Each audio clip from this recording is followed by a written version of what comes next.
Also, I kind of answered a bunch of rando shit when you guys were talking about.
Recapping.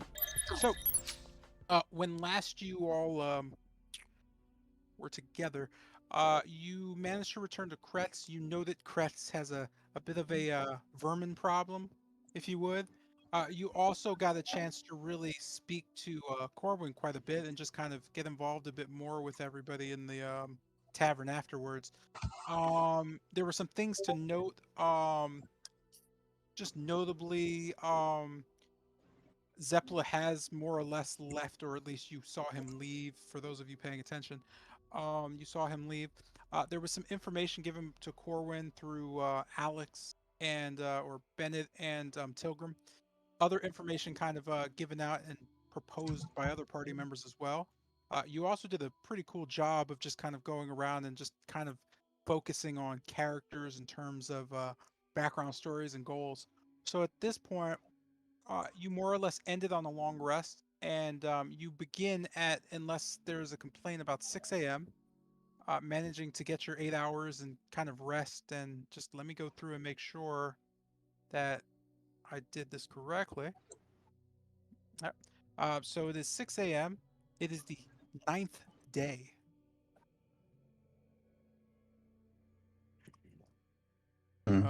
There should be a strange thing rising at this point in the sky.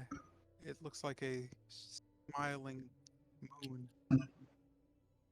Oh God. Oh God. Oh no. Wait, I didn't catch that. What did you say? Smiling. Yeah. Like, It is Mm. it is the 14th moon of 735. That only matters if you're paying attention to why it matters. And yeah. oh, what's called? I remember you saw a map icon around here, like a clock on the Looking screen. at the moon, what do I know? Oh, at some point I had the clock thing, but it did not want to work, so I took it away. Yeah. Oh, okay. Yeah, it just didn't want to work. I tried everything. It was just, and then I read that the developers kind of gave it up. So I was like, all right, fuck it. It doesn't matter. They give So, up, so do I. Yeah, unpause. So you find yourselves awake in Kretsk. Um, to your to your peace of mind, it is very quiet. There is not much going on. It's another soggy, raining day with just a deep overcast of just silvery dark mist above. You can almost see what looks like the sun kind of just piercing through, out of like in window. You don't note anything going on in terms of your surroundings. It doesn't seem to be any kind of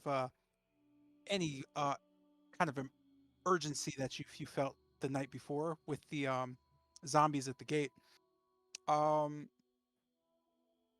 so just going through and getting up, what is the party kind of doing? What's the situation, and what do you plan to do? I'm gonna give you the floor for that. Looking down, I'm waking. looking down at the blade that I covered with shadows, do I notice anything different about it? Looking, I'm sorry, looking down at who? Huh? The silver blade, I spent last night meditating and trancing over it and attempts to unlock its secrets and gain better proficiency, basically turning it into my weapon. Do I notice anything different?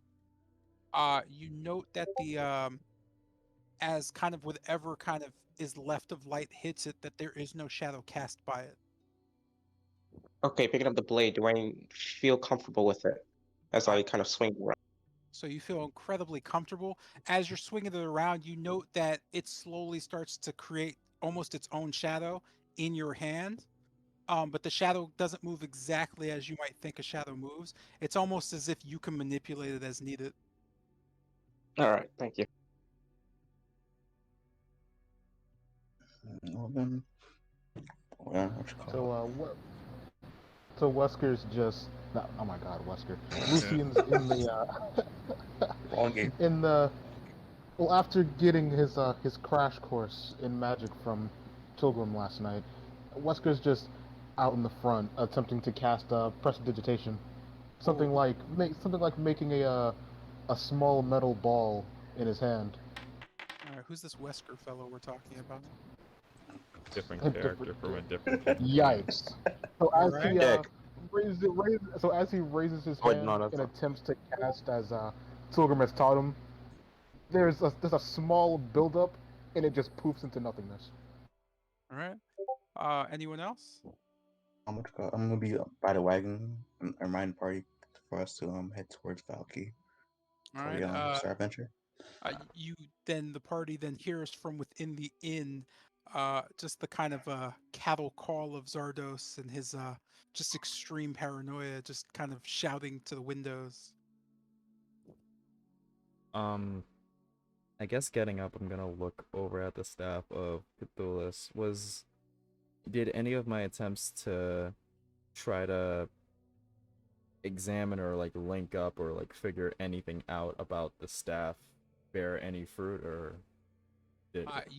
You did not note anything coming from the staff, particularly based on just like what you do know of magic, or at least smell. You don't actually note anything magical coming from the staff outside of your usage of it, which for you would seem strange.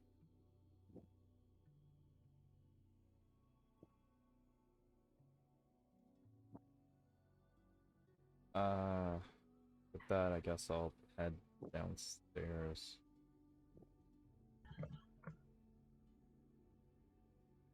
All right. So with that, as the party kind of just wakes and starts to come together again, notably enough, you all more or less slowly start to meet downstairs. You don't note Corwin at all. He does not seem to be there. You do note, however, a very small Ilya Kretskov just kind of playing with dishes by the kitchen, and you notice his mother, Anna, just kind of standing off to the side, looking like she's getting provisions ready for the day. Just kind of seeing a bit of you, she kind of looks up and just goes, "Ah, you're awake. I have a message for you. Also, did you need something to eat?" Yeah, we do. Looking at her, I'm just gonna ask, could you prepare some rations? She kind of just looks towards Khan and slaps a just like a cloth towel over her arm. Uh, Prepare rations? No, but I could cook some food. And she just kind of Um, eyes you in disdain, kind of just muttering under her breath, "What am I, a maid?" Oh, don't mind him. But yes, we can do with some breakfast. Thank you. She kind of just nods, uh, almost gingerly towards Kester. You get the feeling that she appreciates a lot of you more than others, as she kind of quickly starts getting like wooden bowls together and just starting to just cook up some fresh eggs and whatnot. She kind of just calls out, "You guys like meat?" Almost kind of quizzically. Yeah, I do like meat. Yeah. She yeah, she scoffs a bit as she goes in. Uh, in a few moments, she just kind of points out, "Take a seat," as she kind of serves up on one of the longer tables. Um, Recast prestidigitation. Oh, okay, cool.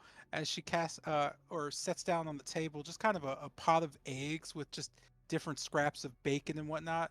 You also note her putting out some bread, noting it's a day old, but still decent. Corin makes a nice loaf as she like puts out the fairly decent small rolls around. Notably looking towards the steers, she just calls out, "Are the rest of you coming down?" More so to Jotun and Yerm. Yeah, I'll head down. Well, Yarm will head down. Uh, and with that, like breakfast is just served. At this point, just going through it and eating, you note kind of morning greetings to each other and whatnot. And you start your meal. Did anyone? Oh, also, yeah, I'll just go with that. You start your meal. As this is happening, Anna kind of just slinks her way out, looking towards her son, and just kind of points out, "Ilya, make sure they're taken care of. They're guests, uh, special guests." As she kind of smiles faintly at you, she passes the kind of threshold going out, looking towards Zardos, who seems to be kind of just standing next to the wagging. She points out from her kind of side a bowl and hands it to him, stopping and then shrugging. "Ah, care to eat?" Mm, yes, why yes. Well, Max when the like probably still gonna help me figure that one out. She kind of shakes her head. Eh. With that, she with one hand and holding the bowl in the other hand, she kind of just starts moving her hand, kind of in a circular form. You could just see kind of an ethereal hand lifting up from hers as she kind of just puts the bowl on it and just like kind of just moves it over to you. Eh, go ahead. A few tricks from my old days of venturing. It'll last for about an hour. You note that the floating hand responds to you pretty much command-wise and does whatever you need. You know another hand kind of rising next to it for your ability to eat as she kind of just goes back inside. Not fully, she just kind of looks over her son in the place. Oh yeah, the message she kind of lets out enough so everyone in the vicinity can hear, including Zardos. Corwin said he's heading up north. Said if you're really serious about what you spoke of yesterday, looking to Bennett and Tilgrim, that you should meet him there, and he'll do what he can for you because, maybe he owes you. I'm not sure what he's talking about, but he heads up there quite frequently these days. Other than that, well, I can't show you enough gratitude. If you need anything from me or my husband, just ask before you leave. Dimitri's at home resting. He's been feeling a little lightheaded since last night.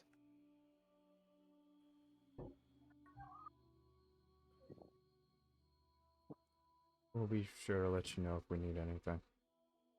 You could just see her kind of clap her hands together. Lovely, as she kind of just goes off and goes back to the kitchen. You know Ilya just kind of sitting behind the just tavern bar, just playing in the stool, kind of side-eyeing you all and quietly just doing what he wants to do. As you, I'm sorry, I'm just looking on. As this is occurring, Lucian's plate kind of just splits, spilling his food all over the spot in front of him. Eh? Huh? What? You note as Tilgrim kind of looks on and scoffs just slightly. Um, Right. Can you hear Walking me? over to Hello? We can hear you. Yeah. we can hear I you.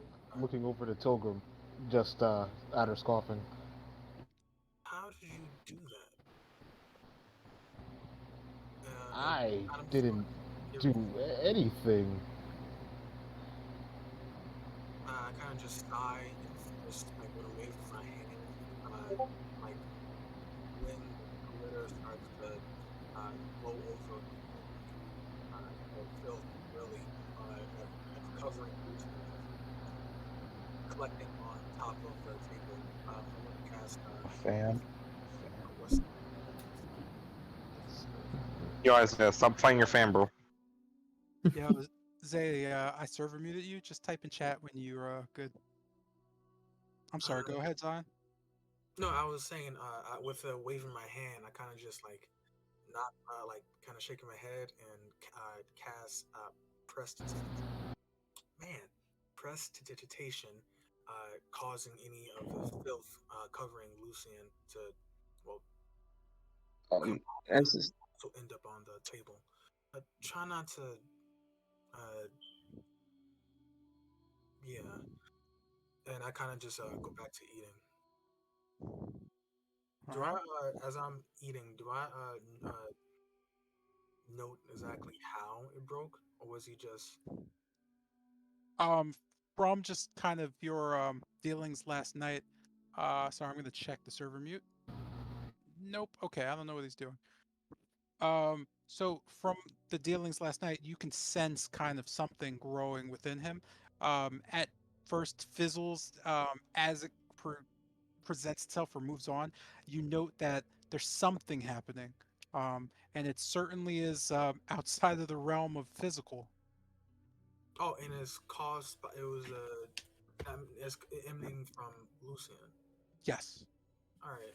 As I notice this, I'll just keep an eye on him, still eating, kind of like slowly just looking at him. while this is happening, I'll just kind of walking over to Pilgrim.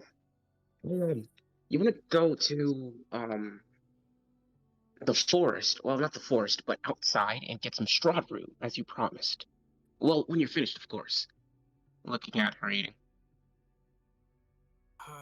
Not really taking my eyes. Still trying to figure out. I just say, yeah. After I eat. Okay. With that, unless anyone wants to interrupt, you only take about 20 minutes to just kind of finish up what you're eating.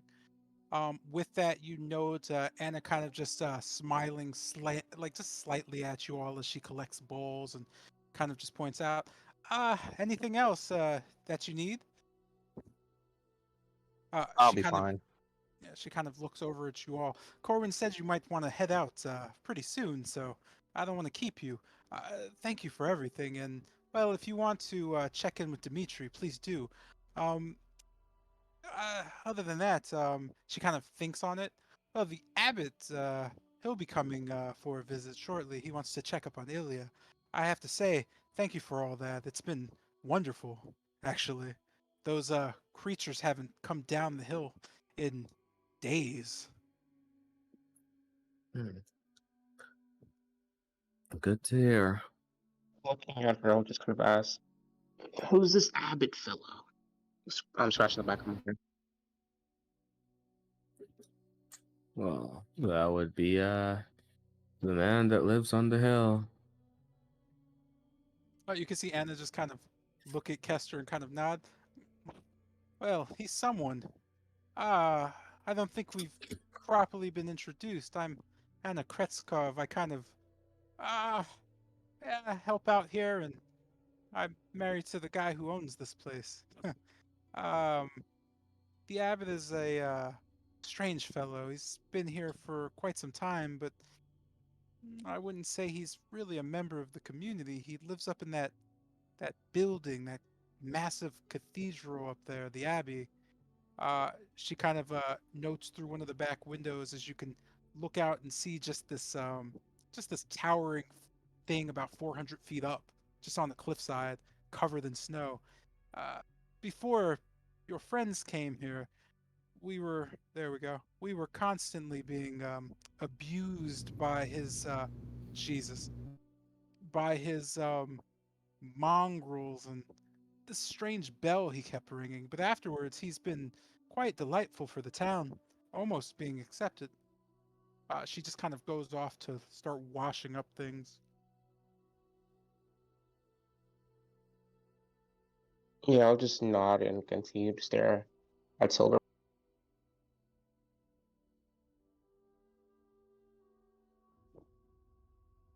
Wait, you're staring at me? Did you Yes, try? hopefully. But are you going to introduce yourself? Oh, I thought you left. Looking Oh, back, I'll just yeah, I thought she left. Shaking, well, looking at my hand first, and then looking at her, I'm gonna reach out my hand and kind of say, the name's Khan, and I'll just nod back and forth. Kind of whimsically, she turns and says, "I like a con man." Ah, you could say that. Mm. She kind of eyes Khan suspiciously. Uh, I've been around, former adventurer. She looks at her knee and kind of rubs it, but things get things get difficult when you age. You might want to be careful with that. And that Looking at said, her, oh, I'm sorry. Go ahead. I was just gonna say, looking at her comment, I'll just say, pointing at my ears, yes, but we elves don't really tend to age. But thank you. I'll just say. She smiles and just when smiling, it looks pretty faint as she just kind of stares back. Take care of my friends here, or you know, you might age. She says as she just kind of goes back to cleaning.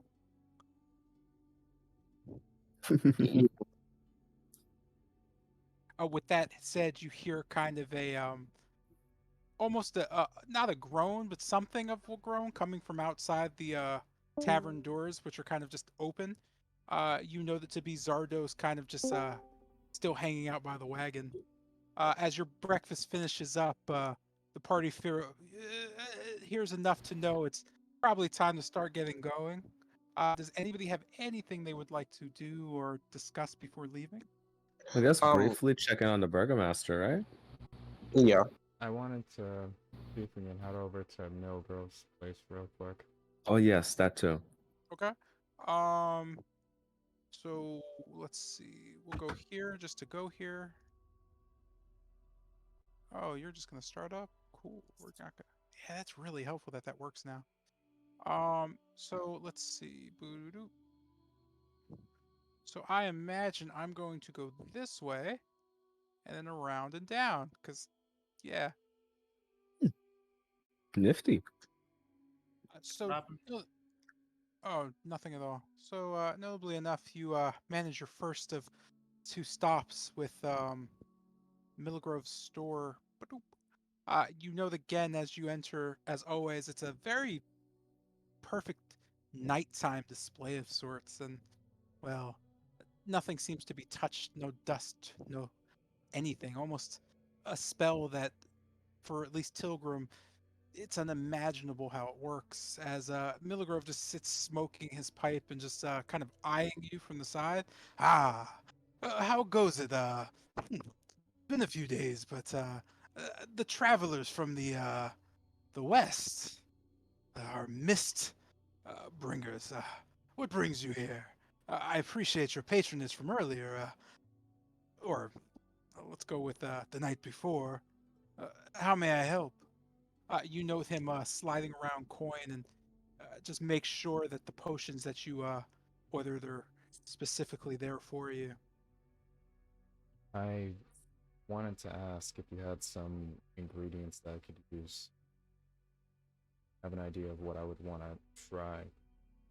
You could just see him happily like smoking and then nodding. What kind of ingredients? Uh, you can see Bennett just kind of like raise his hand as like kind of little flecks off of his skin start to manifest in his palm, and they just start kind of forming into objects, so to speak. But they're blurry to almost everyone else in the room as he just kind of looks at his hand and goes, Niter, sulfur, and pine tar formed into a bead. You know, I can't do actually too much with that. Hmm. Uh, He's pretty much he kind of rubs his chin. Well, there's a rule in Kretsk. Not much competition. We're a family. The couple that just moved in next door, they've been pretty much set up with all that. I hear the girl's pretty nifty with that, and the boy, well, uh, he's there. Seems fairly strong, but leaves much to be desired with his attitude. I believe the shop is named after her, Stella, I think it is. He just kind of points you towards the door and just kind of right down the road you can see just another shop where before it was fairly boarded up, it's completely open.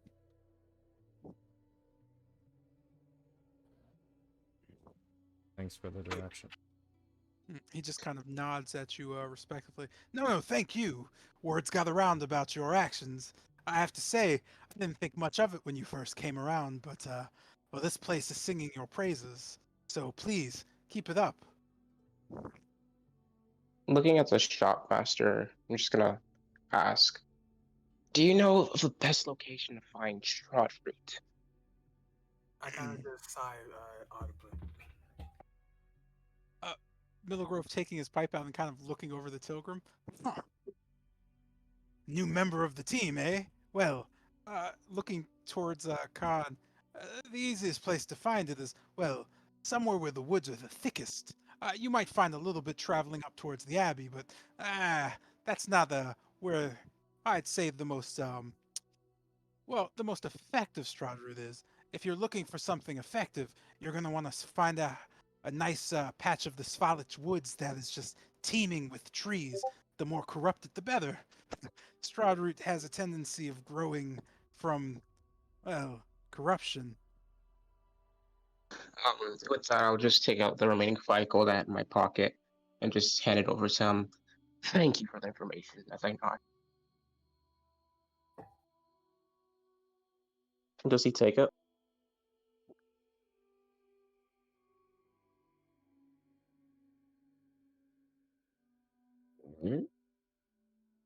Sorry, I got like a crazy message. That said, what? Oh, I handed over 5 gold to him and I said thank you for the information. He kind of just looks at you. No need. Information is free here in Kretsk. That said, if you'd like to purchase some wares, well, you've already given me quite a bit. I have to say, it's been a while since we had adventurers coming around and stealing up all the potions. Please, just stay safe out there. I don't want to lose valuable customers. Nodding, I'll just step back. With that, unless somebody objects, the party is going to slowly make their way down. You note just kind of a loud clanking noise coming from the small apothecary shop that has kind of sprung up here. Kind of dipping your head inside, you do note, however, familiar faces. As you can see behind the register, Stella Wachter is just kind of clanking along, just kind of punching at this old kind of just metal thing as she kind of nods. This stupid thing's not going to work. Uh, you could see your beloved Victor Valakai in a corner just kind of mulling over some things. Ah, I'll do something to it later. Hey, where do you want these weird hats? Because, well, I don't. Why the hell do we have hats? Like, what? You don't ever wear hats. You know, you always complain about your hair and stuff. They don't note you present at all. I guess I. The door is open, right? We can just enter, just to Mhm. make sure. All right. Entering, I guess I kind of like announce myself, saying, oh, Victor. So you're setting up shop here. Uh, Swiftly turning, he nods. Go ahead. I'm sorry. Oh, I was just gonna say, and I see you're an apothecary. Victor's like not like super young, right? I just want to make Uh, so being very specific, Stella is about 16. Victor is about 17. sure. All right.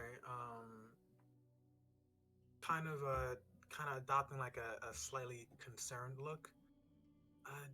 You do know what you're doing with. Well, you're messing with a lot of dangerous materials, right?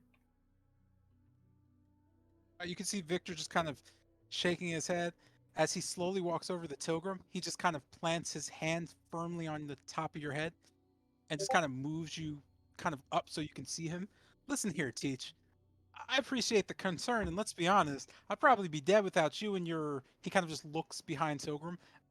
Uh, yeah, but I don't do the apothecary thing. That's Stella. And to be really honest, he kind of just kind of whispers to you, I wasn't really the one with all the magical power. That's also her. She kind of been teaching me a few things here and there before her mom got weird. And he just kind of like looks at her. You could see her just kind of staring at you very inquisitively, just kind of trying to learn things from it. You also note her kind of just smile at Victor as she points her finger directly up, and you just kind of see a light slowly appear, and then she just lets it go.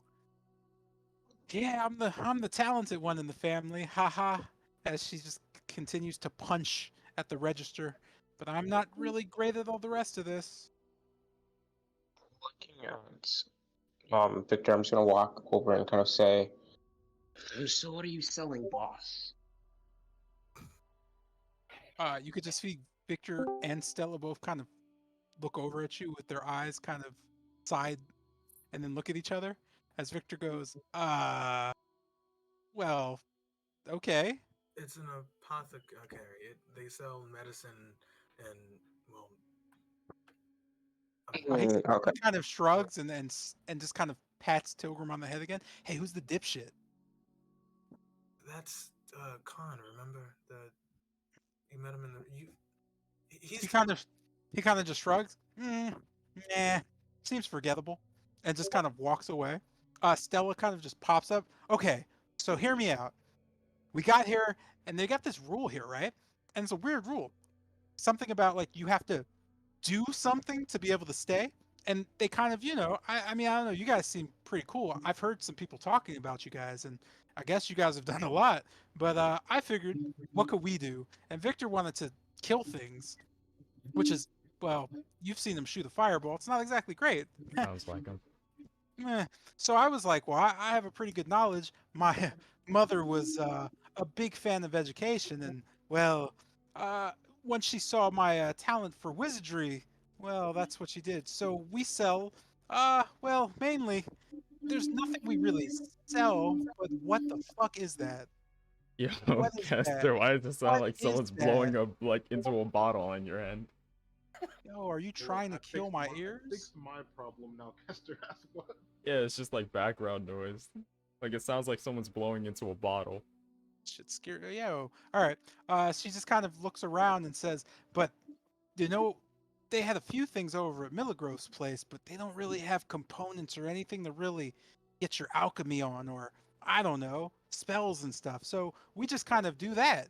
It's pretty easy. I have a ton of that stuff, and whatever I can't find, Victor just goes out to the forest and he'll figure it out because, well, she kind of just puts her hand to her mouth and just, he's a man. Or he keeps saying that. And she just goes back to like playing around. You could see her kind of pull out a bag and just tons of just little trinkets and whatnot in there. We also sell a few trinkets. Some of them are magical, others aren't so great. Um, Yeah. looking at her, I'll say, what is your knowledge on trinkets? As I kind of pull one out of my hand, the family heirloom. Why does it keep ticking? As I'll just show her. Looking over the device, she just kind of shakes her head. Well, it's ticking because it's a mechanical thing that ticks. The clock. Oh, I see. Okay. Looking at trinkets. What is she? What is that? What exactly is there? Notably enough, you see a plethora of different trinkets. If you'd like to specify, go ahead and roll a D100 for me. Oh, cool. Oh, again? Yeah, man. Oh, well, I want to do it too. I want one. Uh, Oh boy, I remember this. This is gonna be good. What kind of trinkets are in store? So, 70. for time constraints, this will all be up and listed later. So you can each do that, but I'm just gonna keep it to one roll so we don't start eating up time. Right. I gotcha. Right.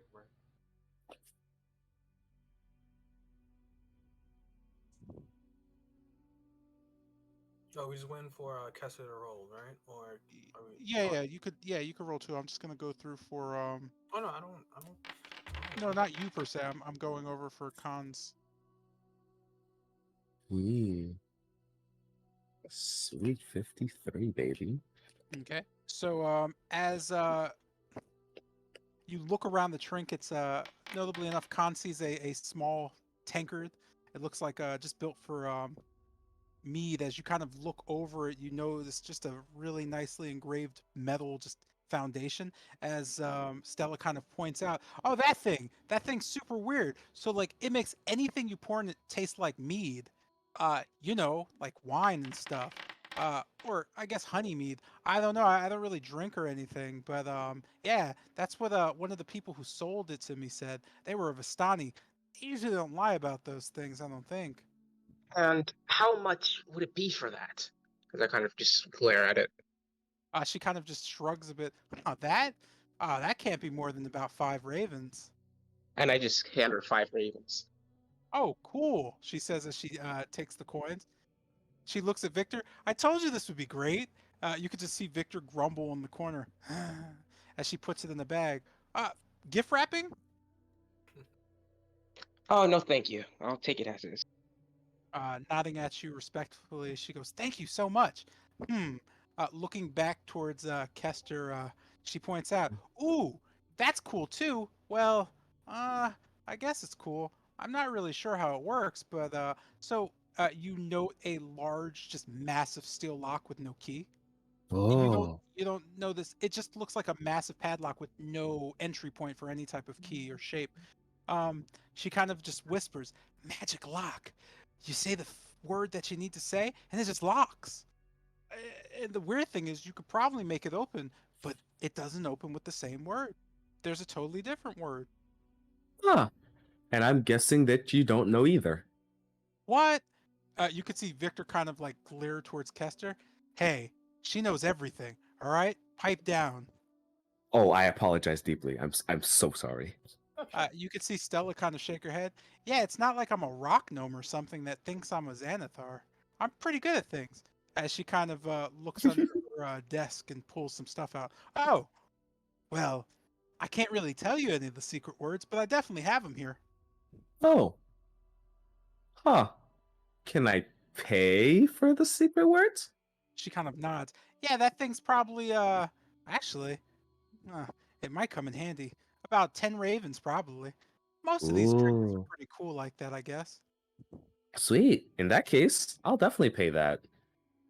Noting your gold being distributed, let me just track this real quick. Actually, can you guys just put the gold in the shop thing real quick for me so I can calculate it later? Sure. She gives you a small, just kind of piece of paper. You note the words. Actually, let me just type them because I don't feel like really saying them. It's in session chat. Uh, Ooh, and I can lock the wagon. This is sweet.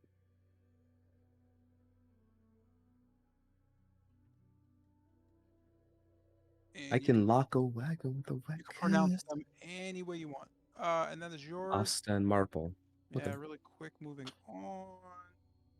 We will have 659.95, and then unless somebody's like, yeah, I'm just gonna stop it there. So That's 6. fair. At the mention of spell components, I immediately jumped to Tilgrim. Well, that one spell you taught me was the thing you used to summon the bird. There were things you needed for that, right? Oh, are you speaking of the familiar, right? That one. Yeah, it's not a lot really. All you really need is I kind of just look to the like the side real quick, kind of like looking back into my memory. All you really need is a bit of charcoal, some incense, and I you can if you can find some herbs, which is really you can find anywhere. Turning to Stella, anything like that? She kind of just shakes her head. Certainly. I brought with me a bunch of stuff. I stole them from my mom, but Victor's pretty much spent the last day just scouring around Kresk. You could see him just shaking his head. Yeah, almost got killed by a werewolf actually. But surprisingly enough, that Corwin guy from the bar, holy shit, man, he's a good guy. Oh, saved my life. He kind of shakes his head. Weird though, he didn't really fight the werewolf. He just kind of talked to him. Never seen that work before. Anyway, fuck that guy, right? So we have all those things, a bunch of other things, pretty much whatever you need. To be honest though, things get actually. He kind of looks back at Stella and she shakes her head. Yeah, things don't really get pricey. They're just things we found. She looks back towards Lucian. Oh, that coin. It's weird, right? Uh, Lucian notes and plays with a rusty coin in his hand. It's the weirdest thing, but like that thing just sucks up liquids, mostly oils and stuff. It doesn't do too much around water, but yeah, it just seems. Well, I call it the hungry coin. It's only worth about one raven, as that's probably what it's worth, but it just sucks up things. Well, again, doesn't really work with the water thing, but we've spilled some juices. Victor spilled some weird poison stuff because I don't know, he was gonna poison the werewolf at one point. Yeah, it eats all that stuff up. It's really cool. That sounds useful. And just one raven, right? Just one raven. She kind of stops and then says, "Ooh, I don't know if it stops at the point though, but right now it's really rusty. I noticed that when it sucked up some stuff, a little bit of rust came off. You know, it was kind of being shiny and gold again. I guess if it sucks up enough, it just turns back into a gold coin. I don't know how it works. I've tried to, you know, do some well, arcana on it, but I don't think it's that magical." She kind of looks around, looking back towards Alex. Oh, that's kind of cool too. Although I'm not sure what you could use it for. But hey, I don't know. Victor says you guys are pretty good. You know, a teacup that just kind of sits there. She kind of, on her tippy toes, looks over towards it. Hey, look inside of it. And she just kind of stands back. I'm gonna peer inside the teacup.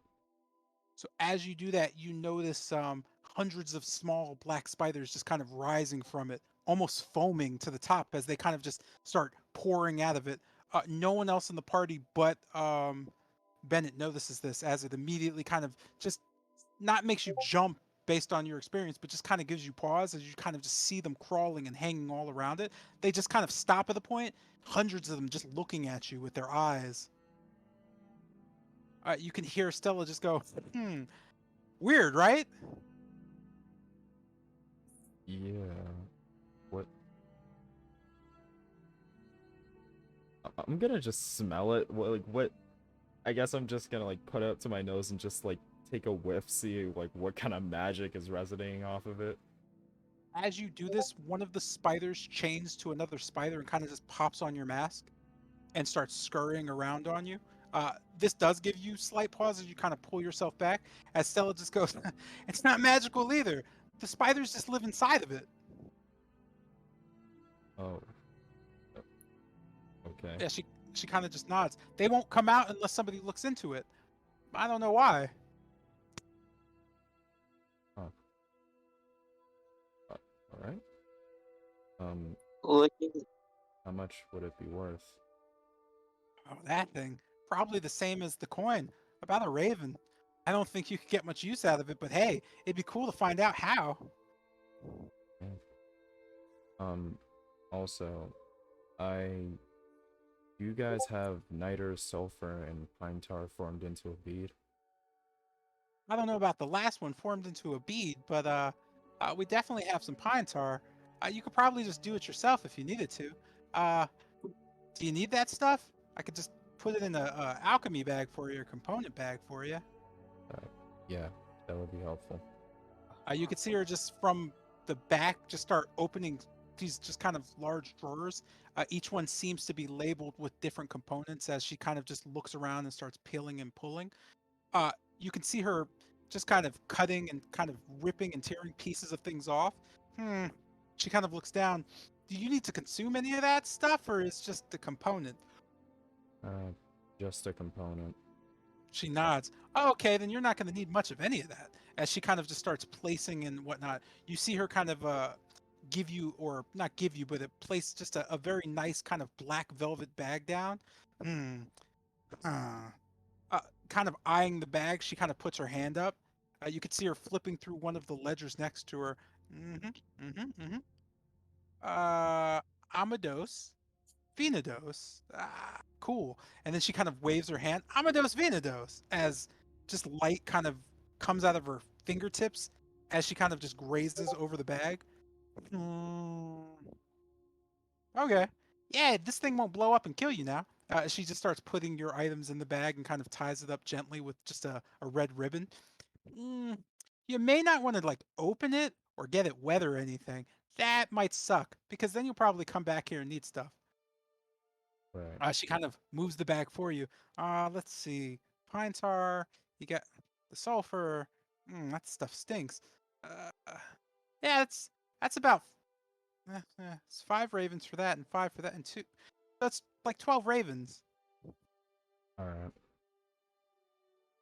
I'll hand her 13 ravens for the teacup and the components. Okay. She kind of just smiles at you and nods. Awesome. And looking back at Victor, she just shakes her head again. I told you this was a good idea. And you can just see Victor say, I told you it was a good idea. Yeah, great. I get to see these folks every day. Looking down towards Tilgrim. Not you, though. You're kind of okay. Hey, you have any time to, like, refresh that whole fireball thing with me? It'd be kind of cool to do what you did last night. No, of course, of course. Looking towards Zardos, you could see Stella kind of pointing out, ooh. Looking back, Zardos kind of pines over a bit of scrolls on the wall. You can note one of the scrolls in particular you're eyeing has just a strange kind of. It's almost not a scroll as much as it's just kind of an elongated box. You note that it seems to be designed to hold scrolls. It's also completely just clear glass of sorts. Inside, you just see a black sand. You note small spikes running along it as she kind of just stares at it.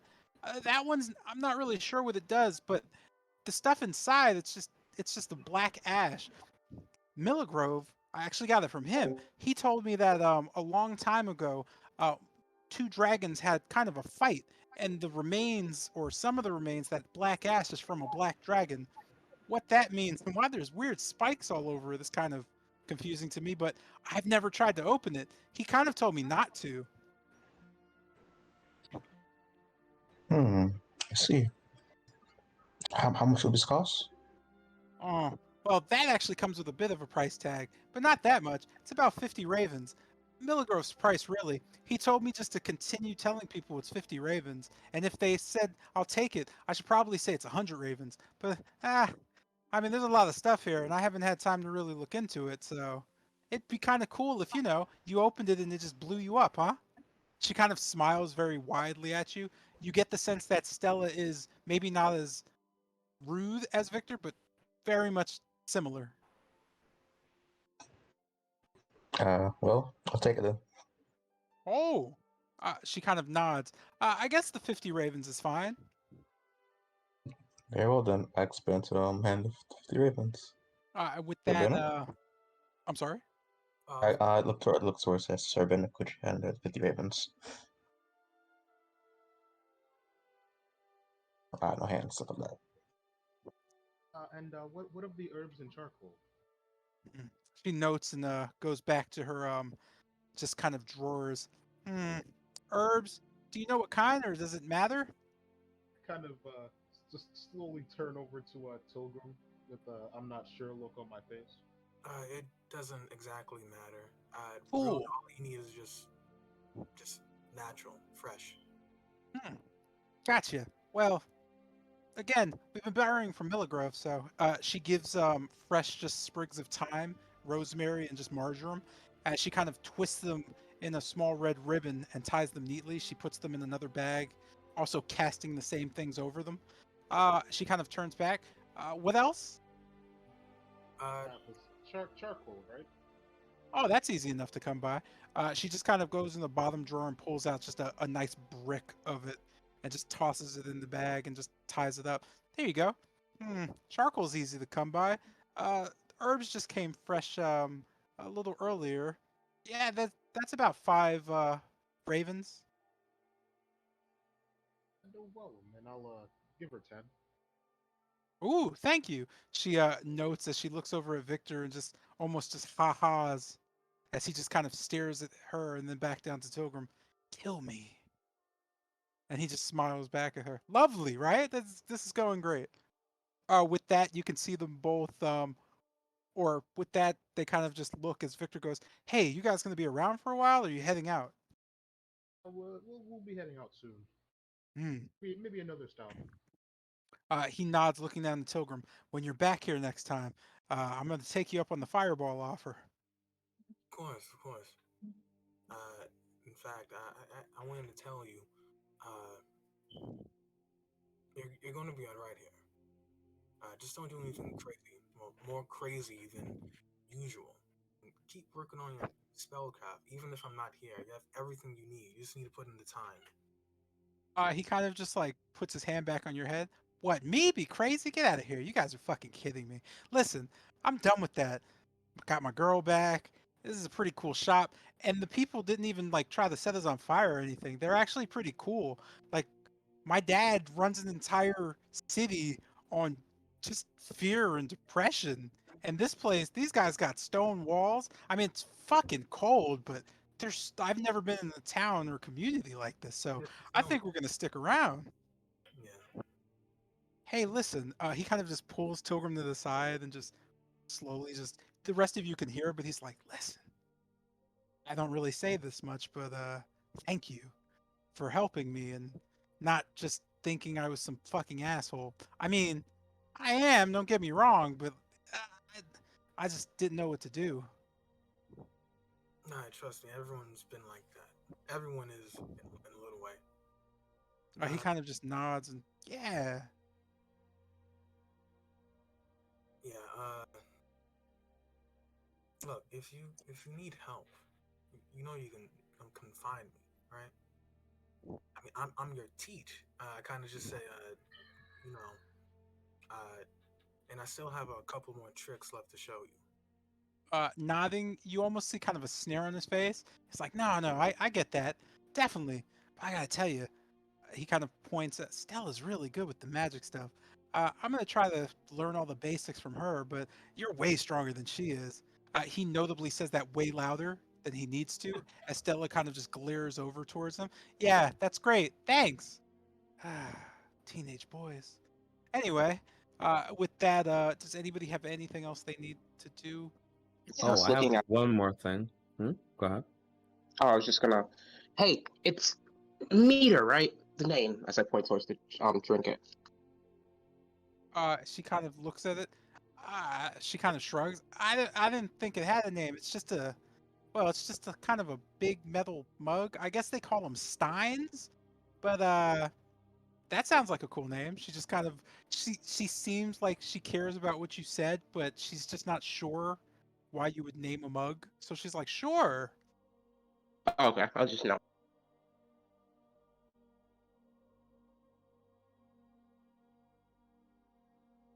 I think Oh. Logan said something.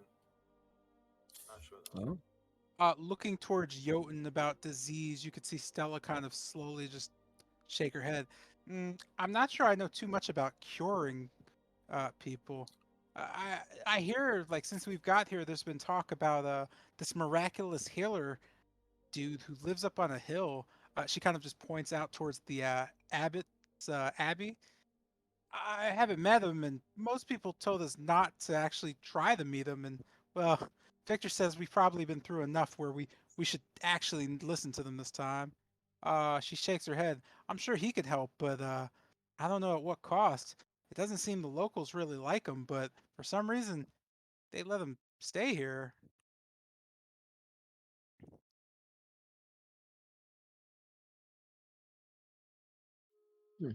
Oh, yes, I actually have two more things that I need. Uh, I would you happen to have mica and licorice root? You could see Stella diligently going through drawers. Those are pretty specific. She kind of goes through more. She pulls out just a black root and just kind of slams it on the counter. Ah! You note a incredibly pungent smell just hit the ear. For those of you who back on your normal lives have any type of experience with it, it smells like licorice. And for Stella, specifically, it's not a smell she likes, as she just goes, yes, you can have it. That you can have for free. I shouldn't have opened that jar. Oh Okay. God. She just kind of throws it in a bag and just immediately ties it up. The bag's much smaller and she just kind of shoves it. Just take that. Oh wow. We don't have any more of that, but great. And noting the other ingredient, she just kind of pulls that out and puts it in a separate bag. And this actually smells pretty good. Yeah, that'll only be about 2 ravens because of. Swell. I hand her the two ravens. And as you're doing that, she kind of looks at Lucian with her arms crossed. Yeah, it's. I'm not a big fan. My mom was a huge fan. It's.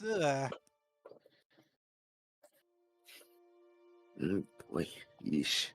With that, unless somebody argues, I'm going to point out that both Stella and Victor kind of say their farewells to you. You note Stella being incredibly just cheerful and finally wearing clothes that aren't completely dirty or soiled as she just goes, please come again. If you need anything, we'll try to find it. I'll send this big dickhead out anytime you need something serious. As you could see, Victor just kind of throwing up his shoulders kind of back and forth. Yeah, dickhead. That's what I am. Just gonna go out there and find stuff for you. Oh, we will. We'll come back. You kind of see Victor nod. Yeah, you guys better come back. I gotta tell you, I'm better for knowing you. But anyway, get the hell out of this town. Yes, sir. Oh, also, if you see my mom again, we write to her every now and then, or at least we probably should at some point. But yeah, just tell her I'm doing good, and don't tell my dad anything. But then again, he won't care if you do anyway. And with that, you go on your way, headed towards The Burgermeister. Yeah, I'm just trying to. Keep the card. There's the code. There we go. Yes. All right. What is this? I'm not worried about that right now. Seeing oh god, No, go ahead. seeing Lucian attempt to cast prestidigit. That word, man. That's cantrip. I just take out. Yes, that. I go ahead and actually I'll take out instead of attempting to summon small trinkets. Take a smaller step.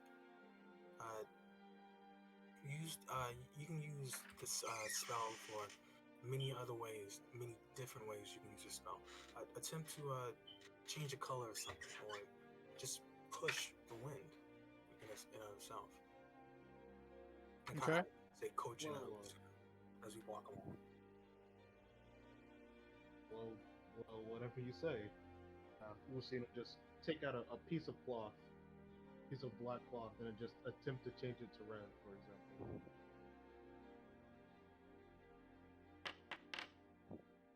Okay. So as this is happening, you note that the cloth slowly starts to bleed color.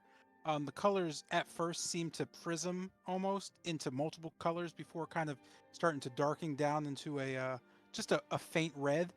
You note the red slowly spreading, almost as if it's trying to spread through the whole ribbon or piece of cloth, but it only makes it kind of halfway before it just stops.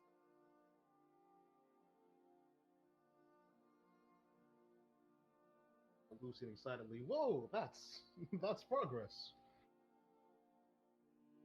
As I said, you gotta take it a step at a time. Looking towards the building, does it? I guess does it look vacant, like empty? Not really. You just kind of note a very solemn look. It's fairly comparable to the rest of the buildings. You note you were at the Burgomaster's manor. You can note some goings around. You can hear kind of children starting to run around to the streets, or at least the places to the north of you, in front of houses, just kind of goofing off and being children.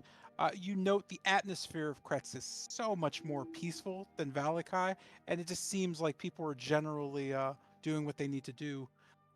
From your, or at least behind you, towards the west, back towards Miller Grove and Stella's shop, you could see different lumberers walking around and checking through the trees.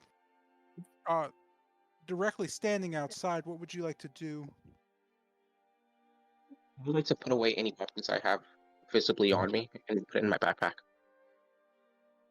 Yeah, and as I approach, I go ahead and just pull down my hood and kind of secure my book, my large tome on my back. Okay. That's Is there really a need to have yourself in Kretz? Could you repeat that, please? Is there really a need to hide yourself in Kresk of all places? Actually, it's remember the day you first met me. Yes, clearly the assassins. I've been quite astute about that. Well, I just feel like you can never be too careful. As this is being said, you note Lieutenant Dovo just kind of walking, just fully armored. You could just hear a massive clank as he walks by Tilgrim and stops. You could see him stab a spear directly down and just look down to Tilgrim. What's that? You can almost hear an echo coming from his armor. He kneels down to Tilgrim. Say that again, little lady. That you could never be too careful. Ha! Ha! He just kind of slams his armor, just clinging and clanging. You can never be too careful. This is Kretsk. You'll not worry about any assassins here. Why, we'd find them out and stab them. We'd put their heads on pikes outside on the fortress walls. You saw what we did to those zombies, those things. No worries here. Isn't that the truth? He kind of just slams his armor. You can hear just a massive clang as he gets up. Oh, I'm a bit dizzy now. This armor's kind of heavy. Anyway, looking down towards Tilgrim, you can see, well, you can't see anything, but you can almost make out Dovo's eyes as he kind of looks down towards you. Never fear yourself with your words. Never fear for anything within these walls. And he kind of points out the massive, just 30-foot, like just stone walls surrounding you as he slowly walks down, trying to catch back up with the patrol. You note the burgomaster just kind of come out to the front. Huh? What exactly is going on here? Oof, my head. It's hard to rest when everybody's, I guess, marching. Oh, friends, what brings you by? Sorry to disturb you. We were on our way out, and we figured we may as well come and see how you're doing. Oh, just fine, just fine. I could still hold a sword, and I could still swing it. It's just, you could see kind of on his side where his shoulder is, just kind of a bandaged path. My wife, she gets generally nervous whenever I run out and defend the village. She says I'm too old for it, but what's a leader that can't lead? No worries, just a bit faint. Nothing to worry about. No worries. I've checked for bites and whatnot. Those things just a bit of a scratch. Hmm. I Just think making sure. I think it would be best to see the abbot. Just avoid the worst. Does he look We've pale? had our own dealings with undead, and things can be worse than they initially seem. You kind of see him nod. Friends, I appreciate that. The abbot's coming down to look at Ilya. I'll tell him to take a look. Looking towards Kester. What was that? Any other advice? I know you are all of the magical types, you and your cards. Oh, yes, yes. I was just going to double check your condition, but then again, the abbot is quite a specialist, so have him check it. Yes, well, other than that, you seem to be ready, going anywhere in particular. Well, for the moment, and I'll gesture over to Ardos. We're going to do something about his arms, and then head straight to the south to see if we can get to the root of this whole situation. Hmm. You've talked to the Mardukovs. They came through again with another shipment. Bless them, and thank you again for starting that shipment back up. My people were, they weren't drowning their sorrows so well. Yeah, there's something about druids and summoning rites. I'm not really sure. I just know those walls, they'll protect us. But I do worry about the Mardukovs all by themselves down there. They're a good group. Please, do what you can. As far as he kind of looks around, looking towards Zardos. I'd help your friend. They say when everyone's healthy, that's pure wealth. I know that much is true for the village. A saying I can agree with. Uh, with that, he kind of just nods. Well, if there's nothing else you need, I'm gonna go back to resting a bit and then yell at those idiots for clanking around. Sorry if they disturb you. Dovo's, No. he's excitable. Is Noble next to me? Or around? Just look around for him. Looking towards the north, you note him and other guards kind of just marching north. I'm gonna race over there and ask one of them for a drop of water. Okay. So just kind of rushing to catch up to them, you note them kind of in marching detail as Dova just kind of notes you to the side and kind of clanks his neck towards you and just goes, "Halt!" slamming his spear down. You could just see just about 3 or 4 guards just kind of immediately stop. And they all just kind of just breathe a bit. You could see him look down towards you. Elf, any reason you're trying to catch up with the rest of us? Yes, I was wondering if you had a pitcher or a flask of water. I'd like to show you something very cool. That kind of just take out the trinket I got from Stella. You take the trinket out. He kind of looks at you and just stares and says, "Well, just hold it up." And slams his hand on his chest, making a clang. Notably enough, as you hold the stein up, it begins to collect the rainwater falling, or at least Oh, the snow droplets falling above you. Well, technically the rain that is falling above you, as it is quite warm, so it is rain currently. Looking down into it, does anything happen to the water? You don't notice anything happening at all now. So she lied to me. I'll just kind of bounce the guards and Have I'm you sorry. tried drinking it? Ah, I'm looking towards Kester over there. Great idea, as I yell. And I'm gonna take a sip. Do I notice anything? You notice a strong alcoholic beverage with a hint of honey. It just kind of quickly goes through you. You notice as a side effect, for some reason, you feel a little lightheaded. I'm just going to point the picture towards Dog, the guard, and say, "Take a sip. It's alcohol." 2 syllables, Dovo. That's it. Okay, Uh, Dobo.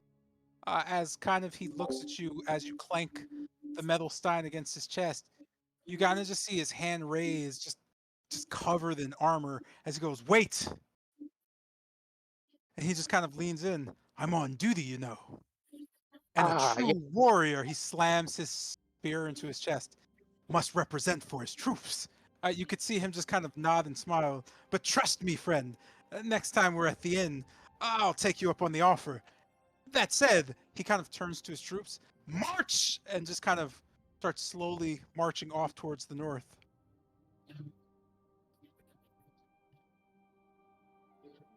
Oh. I'll take the group, and I'll just pour out the picture and put it in my bag.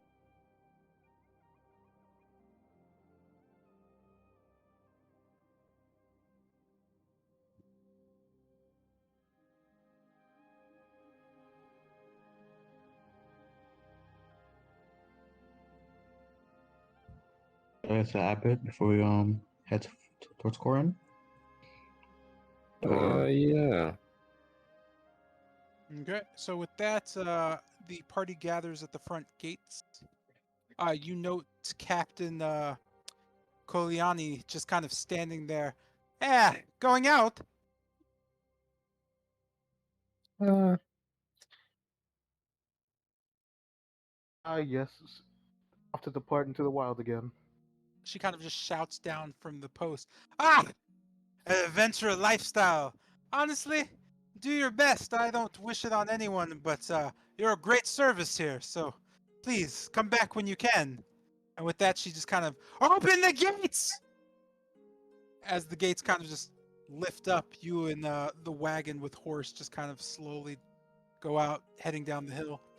With that, where do you want to go? Just a quick thing. As we're traveling, I'm just going to take this time to Well, first I'm going to just as we're setting up the wagon, kind of just like go into the shrubberies and look for like a Strahd root, and if I can't find any, I'll just pretend to find some and just hand Khan, Khan, some of the stuff I have. Cool. So I would like you to roll for survival, and In the meantime of travel, Lucian is just going to be casting prestidigitation this piece of cloth back and forth, just trying to see if we can get it to completely change color in one swoop. okay. Whoa! So you managed to find just kind. Okay. So you managed to find just a bit of Strahd root along the roadside, going towards this area here.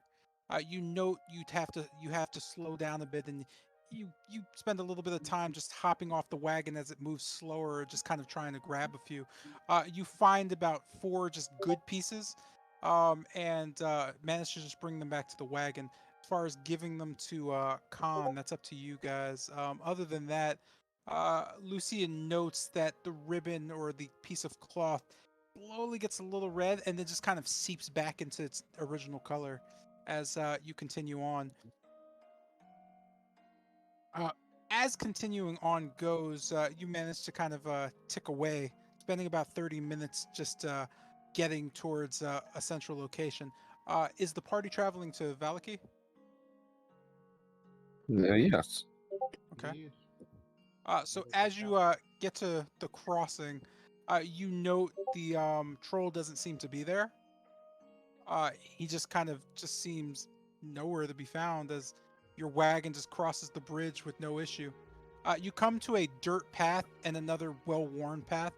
You have the options of going north or south. What is it you choose to do? Well, I suggest we stick to the path that we know. South it is. And like keep aware of our presence around the surrounding area so we don't get jumped by bandits. Of course, of course. Actually, wouldn't really help you too much, but I understand what your sentiment is.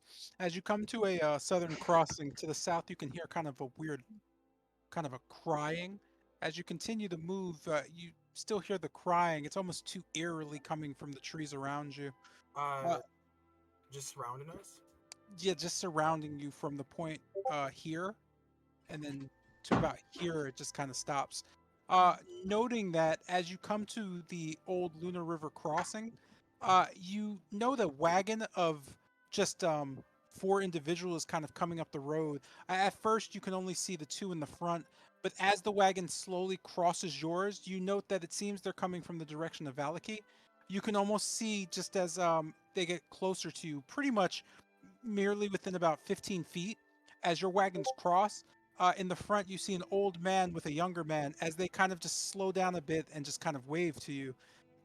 You could see in the back, surrounded by barrels, are two women, an older woman and just a young girl. As they kind of smile at you, you could see the older man waving, "Oh, friends, friends, please." He kind of is motioning for you to slow your wagon down. He almost I seems like slow he wants down. to speak to you. Mhm. Ah, if you're going to Valaki, I'd suggest being careful. There's been werewolf talk there, missing children and other things of that nature. Myself and my wife, I'm taking my son and daughter to Kretsk. I hear for a good work ethic, they'll take you in, and whew, those stone walls would be kind in winter. Just a friendly passing thing as he kind of smiles towards you and kind of slaps his whips on the horse as he goes, "Ah, anyway, do be careful out here. All we have is each other." He says this as he slowly starts. Oh, that was you. He slowly starts motioning past the crosswords, going back towards the area you were heading away from. How far are we from Valakai? Like in terms of hours? You're about 4 hours away. Hey, could I take like an hour out of that? Actually, no, you're about an hour away. Okay, that's fine. Can I take like that time to get to Valakai and just transcribe the last spell from the yellow spell book I've been studying? Sure. All right, cool. Lucian will spend this time once again focusing on this cloth and prestidigitation. Okay. Unless somebody wants to stop me, you continue on. Ooh. Yeah. You note the cloth for some reason starts to unstitch itself, and it's just completely destroyed.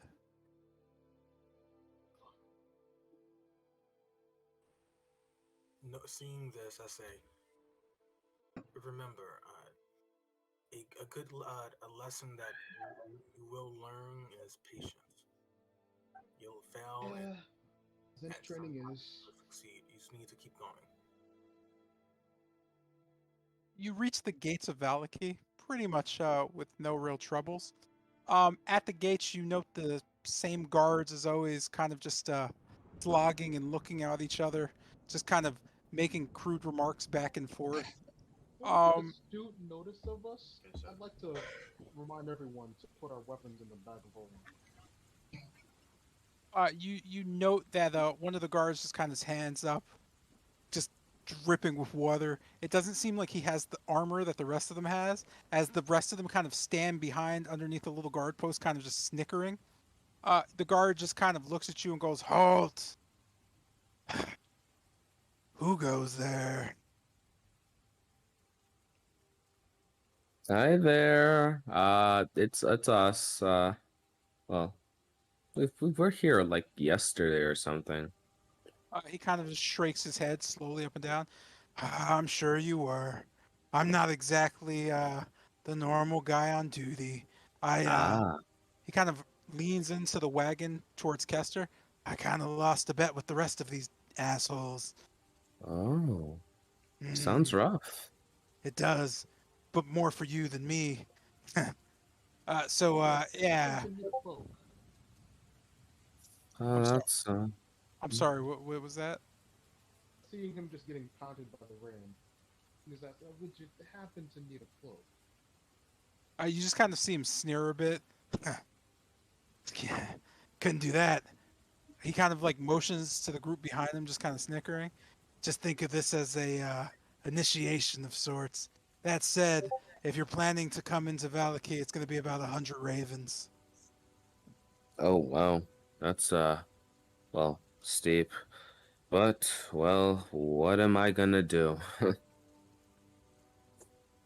I guess Bennett, the fee. I guess just like kind of tilting my head down, I'll toss him the 100 ravens. Just kind of So catching it, he just kind of throws the bag up and down. You know, you're the only group that made that easy today. Looking at the sky, he kind of just puts the bag behind him. You could leave the cart and all your weapons here. I'll take care of them. of course, of course. Oh, I'm sure you will. with that, he kind of He has waves his no weapons hand. to give. He waves his hands, and the group snaring under the post just kind of push the gate open. You could just kind of hear them ah, just cackling. Oh, before I go, I walk behind the wagon and just like whisper the super secret words for the lock. I like this lock. This Oh is my god. favorite thing. I whisper Asta on the lock, just locking it before I leave. Locking it where specifically? Oh, I assume the back is a door type. Okay. Yeah. With that, you just hear a hink with it tightly gripping around the door side. I just Uh, tap it now and then go on my way. You can see the guards just using their fingers and rubbing under their noses, looking at you. They point out, or at least one of them points out you're familiar with, just goes, you're catching on there. Mm-hmm. With that, you enter the formal city or city formal. Uh, I'm just going to do this in case you want to point out other things. As you pass the church, you note, based on the just the tolling of the bells, that it's roughly about 2 o'clock in the afternoon. Based on your travel time, I mean, it just doesn't look as you pass passerbys on the street. They just gleam with excited, forced smiles. You can almost see some of them rubbing their cheeks as they wander slowly by through the rain. As this goes on, you manage to just kind of reach the Blue Water Inn, passing it, going down towards the town square, and stopping by the because I'm just again doing positional things, stopping by the Iron Smithy. Oh, the As you smithy. reach the smithy, you can hear a loud dual pounding of sorts. Uh, Entering in, just kind of pushing aside the black cloths that are just in the foyer after you enter the door. You can see both Kisp and Haunt just kind of working away on one just large anvil in the middle of the shop. You can see Haunt kind of rolling steel and just kind of pounding it out as he pulls it from the forge. And you can see Kisp looking like she's decorating just a large piece of armor of sorts, a breastplate, what it looks like. Haunt immediately kind of just steers your general direction as you kind of make your way into the shop.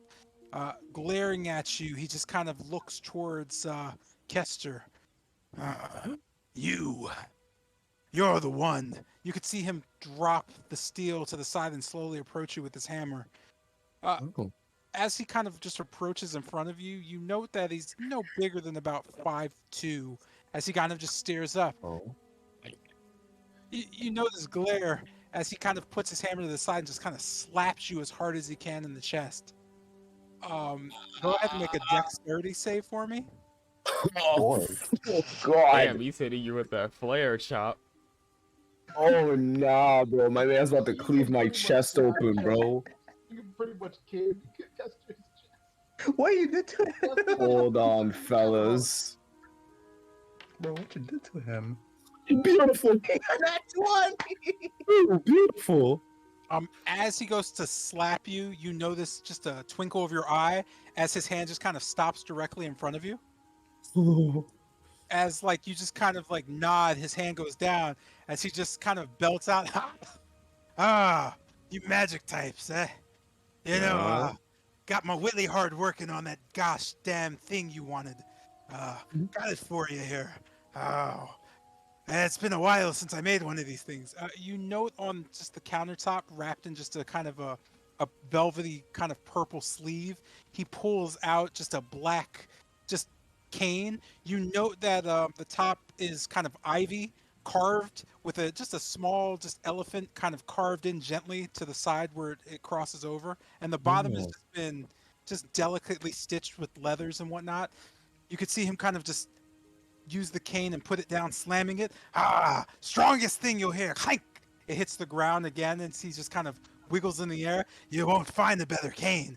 Oh, and this too. You could see him kind of just twist slightly with the cane. There's on the elephant where it kind of curves in. You just see him graze his finger over it as just a blade shoots out. Ooh.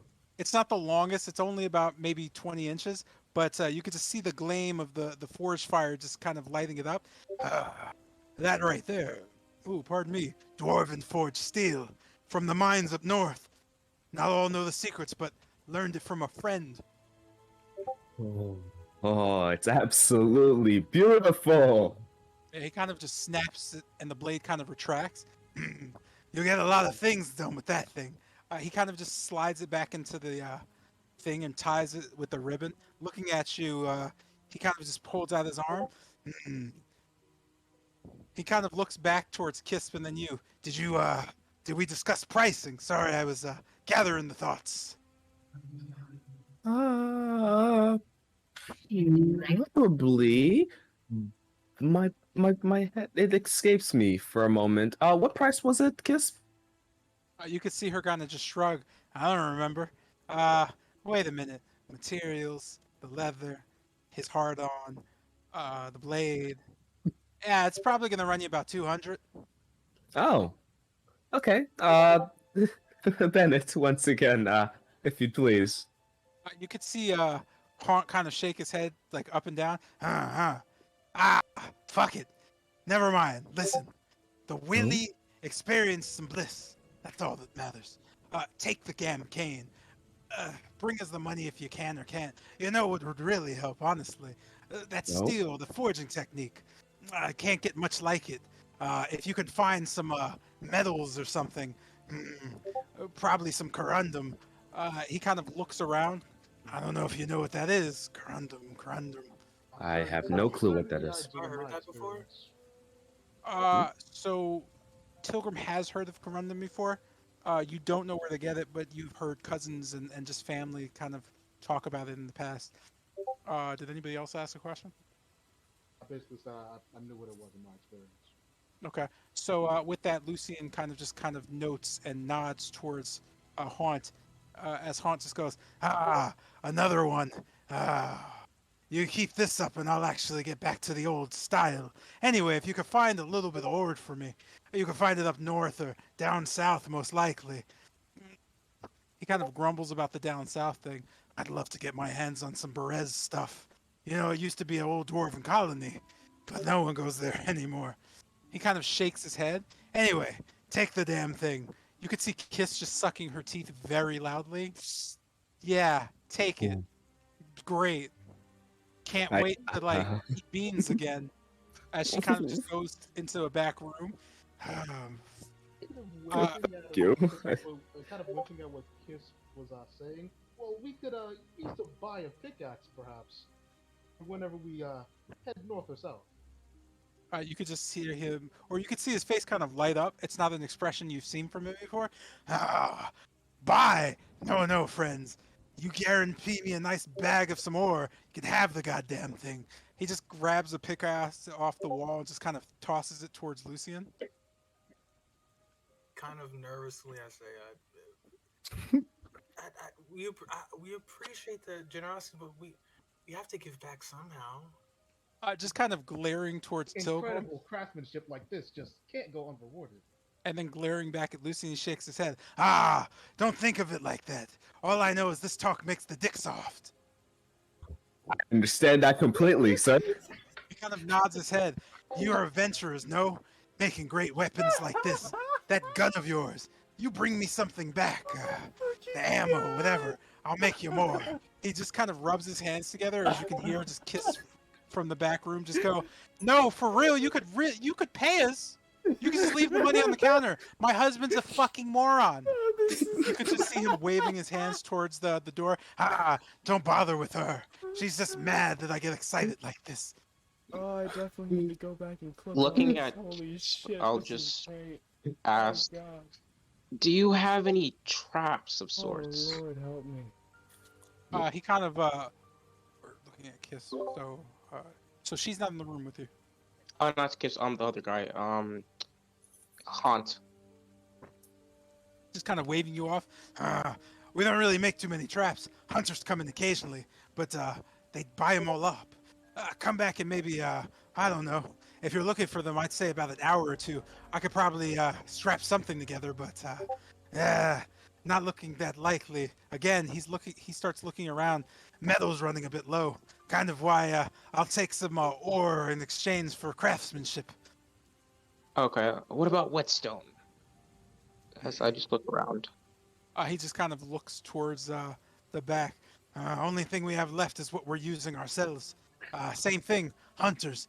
I hear, it's fever pitch. They say the old girl over at the orphanage went missing a few nights back. Just trying to take aim at those damned werewolves. They've gone off to the north west. Big bunch of them. This morning, round 8. Interesting. Okay. Looking back to the party, I'll just say, well, I have no business in Valak or Valky. Oh, go ahead, Lucian. I'm looking over it. I cut out for a second. You said the hunters went where? So your mic is fairly low. I'm trying to turn your volume up, but you may want to get closer. He asks where the. Oh, okay. I asked because I cut out for a second. What did he said? The hunters went where? Oh, he notes that the hunters left about at 8 this morning after buying supplies up towards the northwest. Something about the orphanage owner is missing, so they're fever pitch, planning to head towards that werewolf den. Wait, the owner of what? The owner of the orphanage. Oh. Oh. No.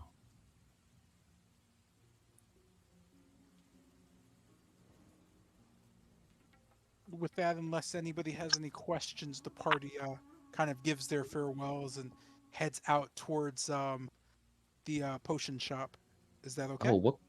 Yeah, but what kind Yeah. of like cane did I get? So more or less, you now have a quarter staff plus 3. The change will be that it rolls a 1d 10. Oh. Oh, what?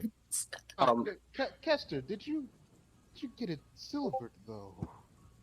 I will eventually. We don't have that much silver now, do we?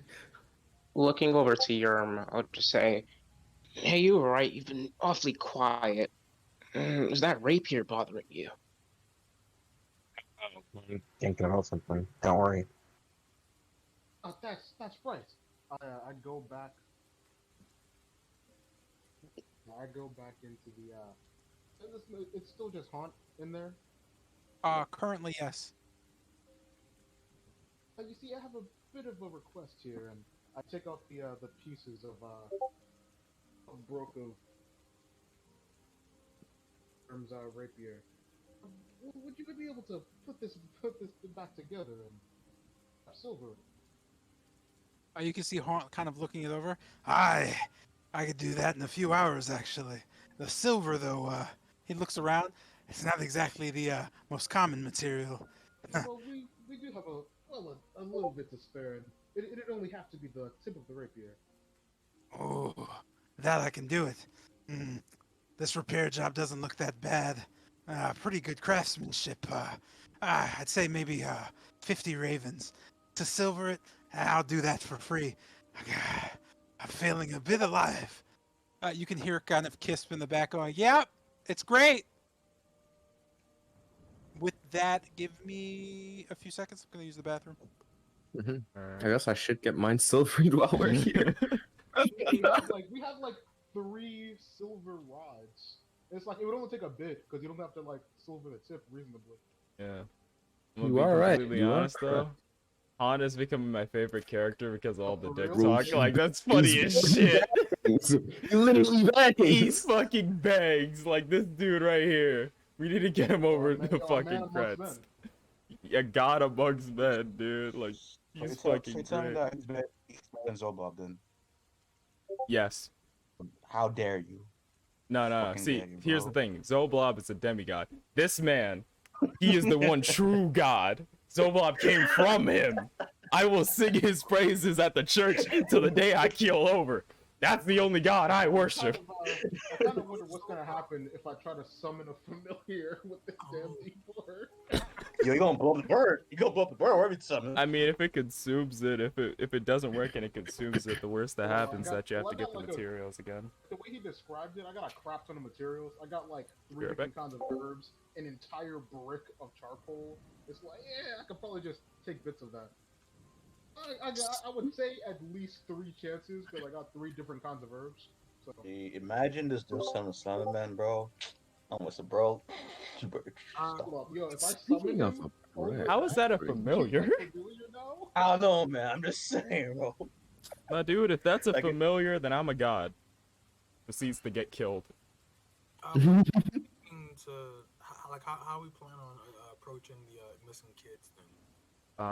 If I remember right, Corin went up north, so we probably tried to catch up with him. That's what I was thinking, because he was gonna try something.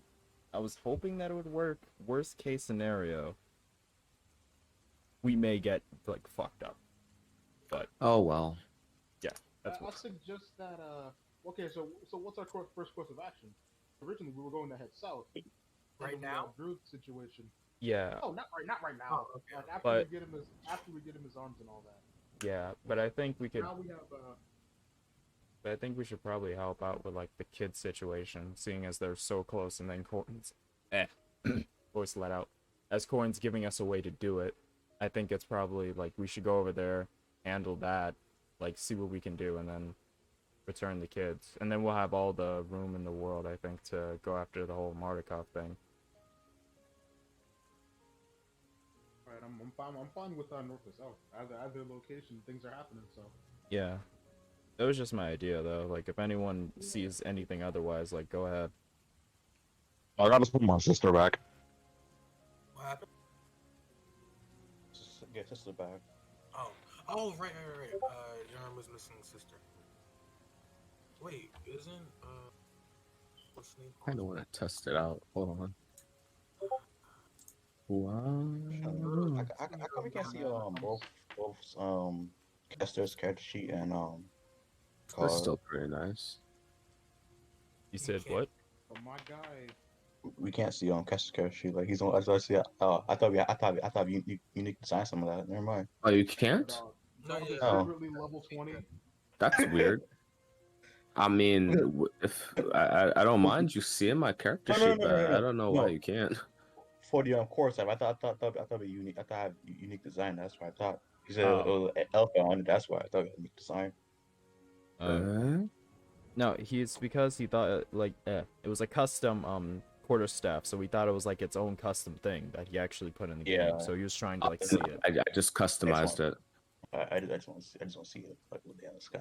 Yeah, Nice. yeah, it's just the plus 3/4 stuff that I changed the attack formula to, well, plus 1d10. Yo, I presume you changed some slicing. No. It's not slice. Slashing? It I- should be I think- slashing. It's slashing or piercing. I think that's just your choice.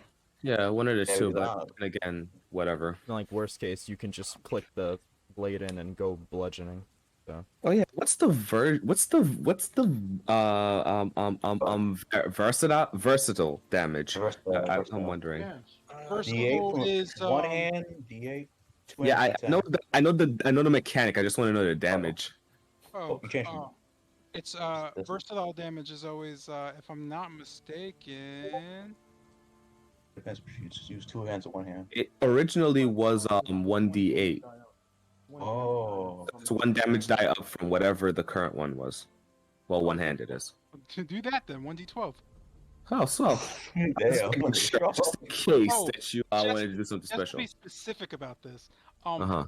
damage is only applicable when you use the blade, and Oh, it is fuck. specifically slashing. I'll deal with actually I did, I think, already.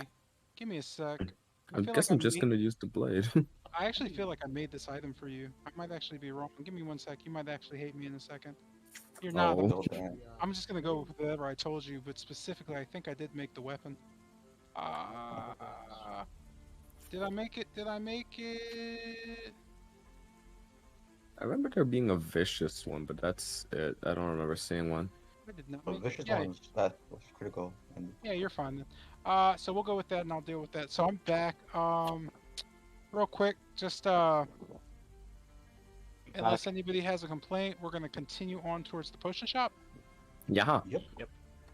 Okay. Where is the? Did anybody move the player icon? No. don't Can we? It's just never there. believe so. It never came up. It never popped up. You It yeah, was you, here. you can. All of you own it. Oh, you know what? The cat probably deleted it. I'm sorry about that. There it is. No. Yeah. Your cat wants us all dead. Just deletes the party. But yeah, I'm pretty. Let me check permissions. But yeah, you're. Oh no, you're all observers of it. You used to be owners, but then you had that issue, Lucian, where you were talking as it, and it was weird. Yeah. Okay. So as you approach the Great Notions and Potions, you hear kind of just a just Oh, coming God. from inside. You can also hear just Obadiah's voice just going, "Yes, yes, calm down." I just Uh, Well, it seems like your arms are ready. Ignore the Doherty, but as you enter in, you can see Obadiah just kind of floating in the middle of the room, just about 5 feet off the ground, just shaking his head. Yes, yes, Caspar, please. We don't need the guards coming in. With that, you could see Caspar, just his back's turned as he sits upon like just a stool at his desk. You're not really sure what he's doing, but you see sparks flying and just like, shut up, old man. This is fantastic. With that, neither of them notice you enter. Oh, good afternoon, everyone. Hello. I think it's morning. No. It's afternoon. Yeah, it's definitely Okay. afternoon. As you could just hear Casper without turning or even missing a beat just go, shut up! I'm being a master of, well, artifice. Understood. hearing that, I'll just walk up towards Obadiah and then stopping until I stand by his side. Looking towards Casper, what's exactly happening? You note that with his back turned towards you, he's playing with different tools and things, just kind of carving into just materials and whatnot. You know, Obadiah kind of turning and seeing you, and just almost without like missing a beat, just very calmly going, cousin, your friends. He kind of turns around. Yes, yes. Perhaps you can get him to stop. Caspar is putting the finishing touches on your, your paladin friend's new appendages, and he's, well, it's been a while since he had any materials to work with. He's a bit well, you can just see Caspar go, shh, it's almost done. I'm a genius. Wait, they're here. He kind of turns around. You can see a bit of foam on his cheek. As he wipes it off, he kind of pulls off his bifocals and pushes them up. Yes, yes. You, the big black armored one, come quickly. He motions towards Zardos. Make haste. Dog four. Are we along? He kind of just He just kind of rushes Zardos, pushing Tilgrim aside. Move, cousin. You're useless. Yes, yes. Oh my You can see god. him just grab onto your forearm on the one hand and your kind of elbow joint area on the other. Didn't even measure, but it's perfect. He rushes back, and you could just see him pull over. Just two very interesting looking things. On one hand, or in one hand, he just has a hand, it seems. Uh, each kind of digit and piece just very finely crafted from the bones. Ivory, bleached and polished. It's almost shining how clean it is. As he kind of turns it over, you could see just kind of um, almost a bronze or gold strap. You're not sure if it's metal or not, but the way it's moving, it seems to be leather, but just kind of locked in with large screws of sorts. The screws are very strange as they're very blue, almost a cobalt color. Locking the hand in place, you could see each joint is actually got small strips of the same cobalt colored material, just kind of moving on the joints and just wrapping around, almost veins, if you would. In the middle of the hand, on like the top area, not the palm, you notice a large kind of carving. Um, you could see just kind of these small, just more screws, these blue screws inside, but not drilled in, just inside the kind of hole. They're kind of almost look like kind of pistons or some sort, just kind of inside. Three of them, each completely parallel to each other. They seem to be kind of coming up and connecting to the bolts that are on the gold strap. You could see him kind of eyeing your forearm. He kind of just grabs it as tight as he can and kind of pushes down the hand, just affixing it. You could see him going past the armor and just kind of peeling over the leather straps as he kind of puts a loop into one side and just pulls with all his might, and then locking it around. You could see him kind of pull out from the side this just large, just strange tool as he kind of looks at Zardos. Listen, this is well, hell, who cares, right? He kind of just stabs into you as hard as he can. Go ahead and roll a d10 for me.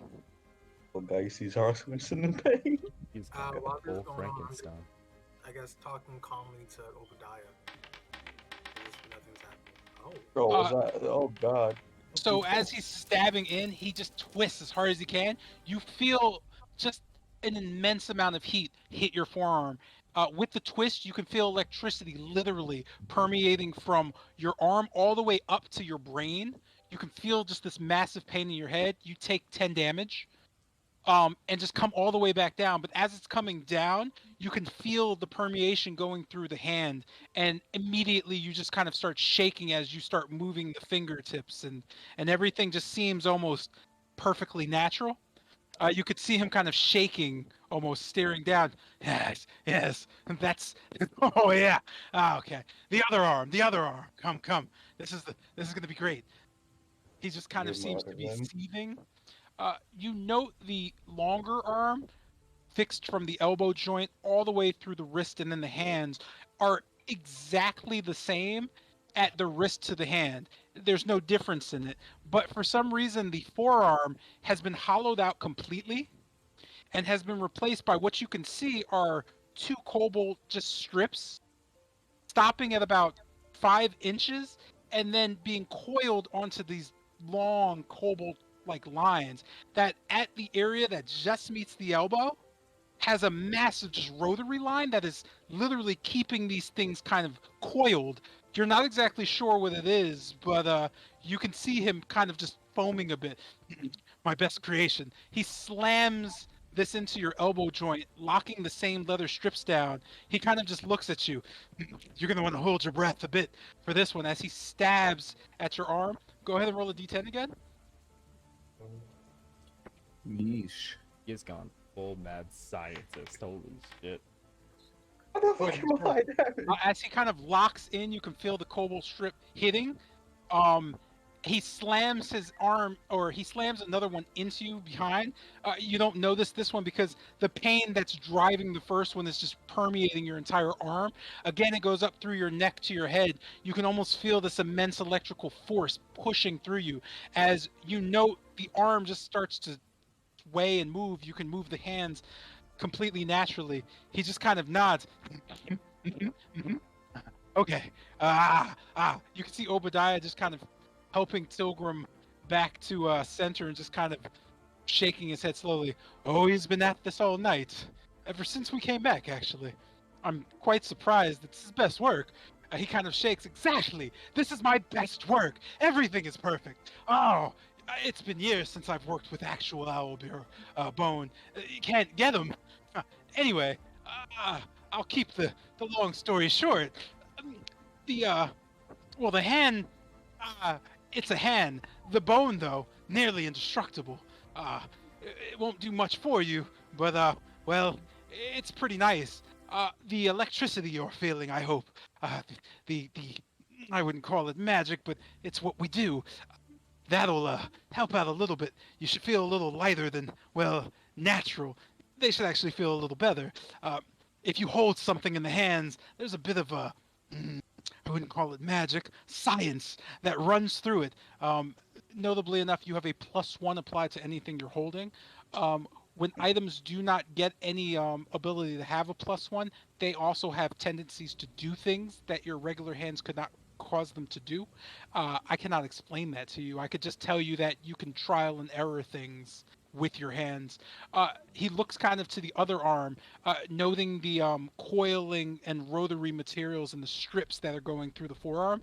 That one. I got a little nervous. I thought, well, what would an adventurer need, right? Something they can just rely on. And then I thought to myself, well, when I'm lying in bed at night and I'm thirsty, I hate having to get up. Wouldn't it be great if I could just throw my arm at things and grab them? He kind of nods, and that's what I did. So with that thing, you can feel a pulsing charge. You should be able to just think it and it happens, but, well, he kind of points over at like a potion on Doherty's desk. Go ahead, throw your arm out and grab that thing. Okay, I throw my arm out. I motion. As this happens, you hear just a snap, and you can see the rotary in your forearm just starts spinning uncontrollably. As from the wrist up, the hand just kind of flies off, wraps around, and just whips back the potion. As it's whipping back, it slams itself back into the arm, but releases the potion so your hand can just grab it really quickly. As you kind of just hold the potion in front of Caspar, he just kind of seizes. It's perfect. It's my best work. I'm a genius. Now, you have what you will, but oh, you'll get some good use out of that. You'll note the hand acts the exact same way as the other hand, but with the arm, well, you have about a good 60 feet of just that string. Well, it's not string. I don't want to get into it, but it comes from a gut of an animal. Very strong stuff. If you're ever out in the world, basilisk make a hell of a material. Can't say I well, I used it all, so when Doherty comes back, oh boy, that's not going to be great, but I'm a genius. Please, just do what you will with it, but now that I've given you this, or now that I've helped you out, well, me and Obadiah, we only have one real request, and it's the same as before. We need you to find our dear cousin, because if you don't, and she pops up, she'll murder us. We don't want to die exactly. You can see Obadiah just quietly standing next to Tilgrim, shaking his head in agreement. We certainly don't. And I we see. will find her. With our friend back in full strength, better, it'll be all the easier. You can see Caspar just kind of nodding. And let that be a lesson to you, Tilgrim. He kind of looks over. Science is as strong as magic. You can almost hear in his voice kind of a bitterness as he kind of slaps Zardos's arms and just looking at the armor, just kind of looking. Perfect. It's fantastic. Listen, if you feel any strange pains or something like that, just come back and we'll adjust little things. But you should be good to go. Okay. Tell me how the grappling aspect works out. I'm intrigued to see what you can do with it. I've only tested it on well, general application, but I'm sure it'll come in handy when you least expect it. I imagine climbing will get a little easier.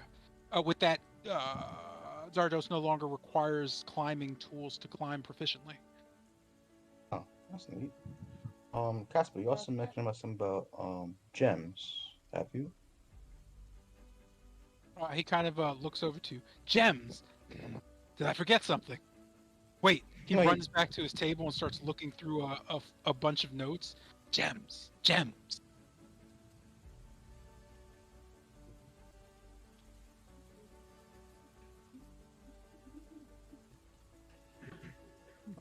is everything right, Casper?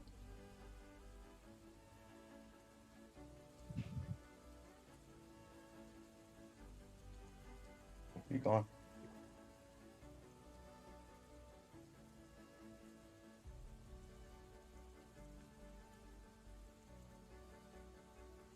Wait, did Jackson is he muted? No, he's No, not. I'm not. I'm sorry. Were you? I don't think anybody explained what was going on, unless they did.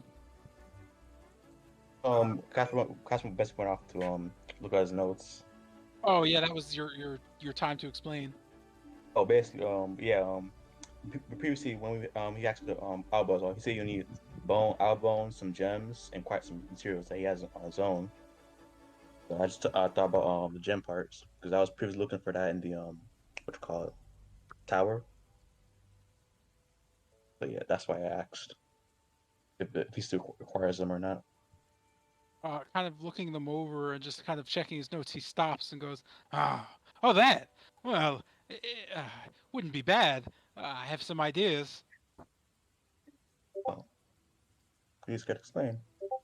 Luce seems wide-eyed with his own design journal out. So what exactly gives it that elasticity and strength? That was quite the feat.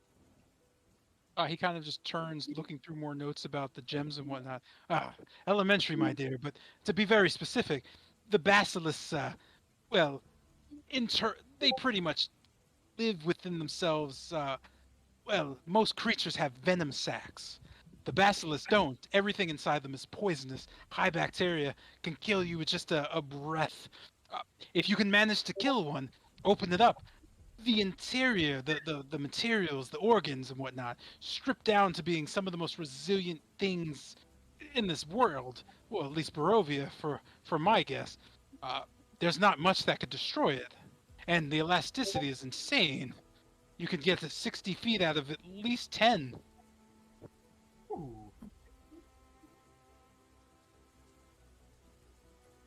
He kind of scratches his head, and in kind of his absent-mindedness, Obadiah kind of notes.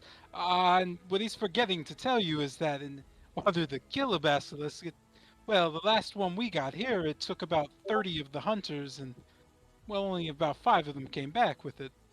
So, Seems slowing down his writing, a bit dejected. I see. he nods as Caspar goes, pish posh, with those arms, and I imagine your diligence, dear cousin, your magic and wizardry, you could make your way down to that old Barrett's and clear a whole dungeon of those things. And if you can, well, I'm buying a basilisk or at least its organs for about 1,000 ravens apiece. I kind of need more.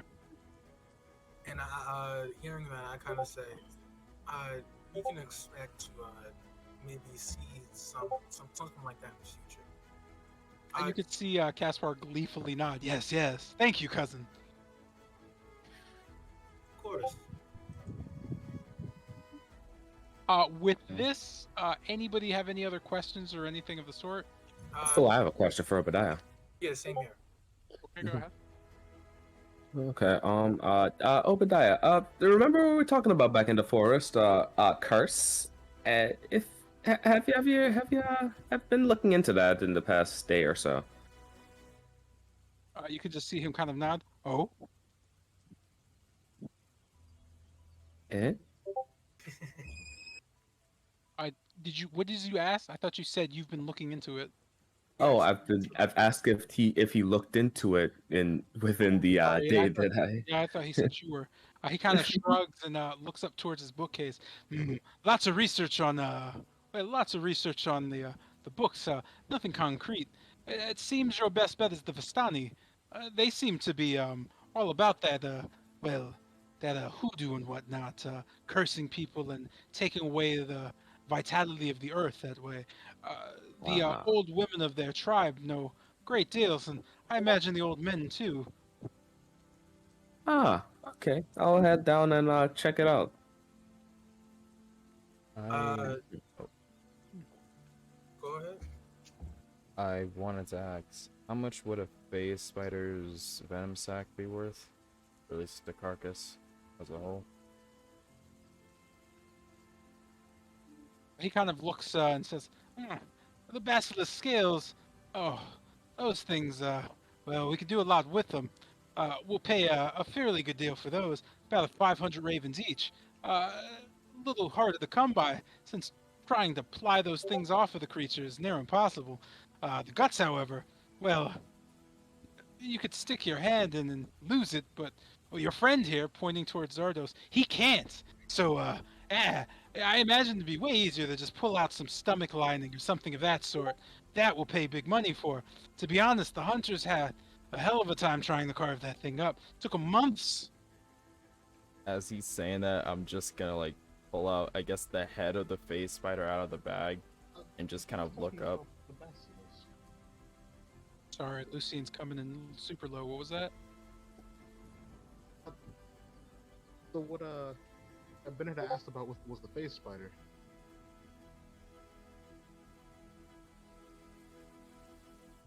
Face spider is that giant spider we fought in Ardenvoss with, right? Yes. I thought Kester was talking. No, I'm not Kester. I thought Caspar was talking about the basilisk just now. No, Ben is talking to Obadiah about the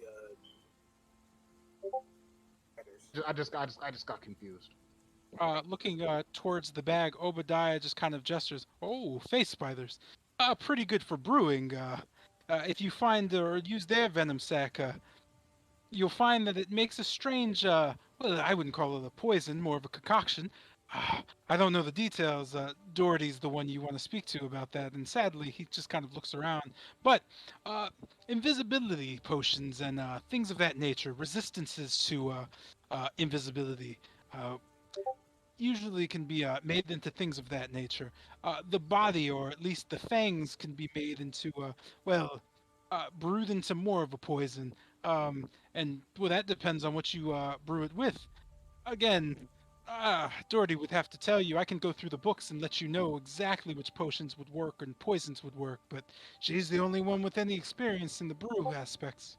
My thought with these things were, would you be able to make something like a pair of goggles that could see through invisibility? Just kind of looking it over, you could see Caspar just looking and staring.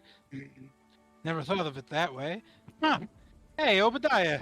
Any anything written about that? You can see Obadiah kind of just shaking his head. Nothing I could think of. Again, with enzymes or anything of that nature, Doherty would be the one to ask. I'm afraid both of us have less, well, we have less experience, but I imagine if Doherty can figure out the concoction, Caspar over here can make it work. You can see Caspar just kind of rubbing his hands together, looking on it towards Doherty's desk. If you can find our cousin, there's any number of things we can figure out for you.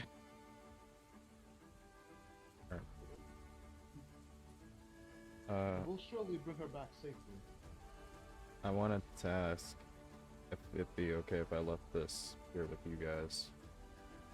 I'm not really sure we do well with a phase spider carcass. I just look towards just holding on to it. Bennett, kind of just kind of agreeing with Lucy and saying, but not really saying it. Just like looking towards, like kind of shaking my head towards Bennett.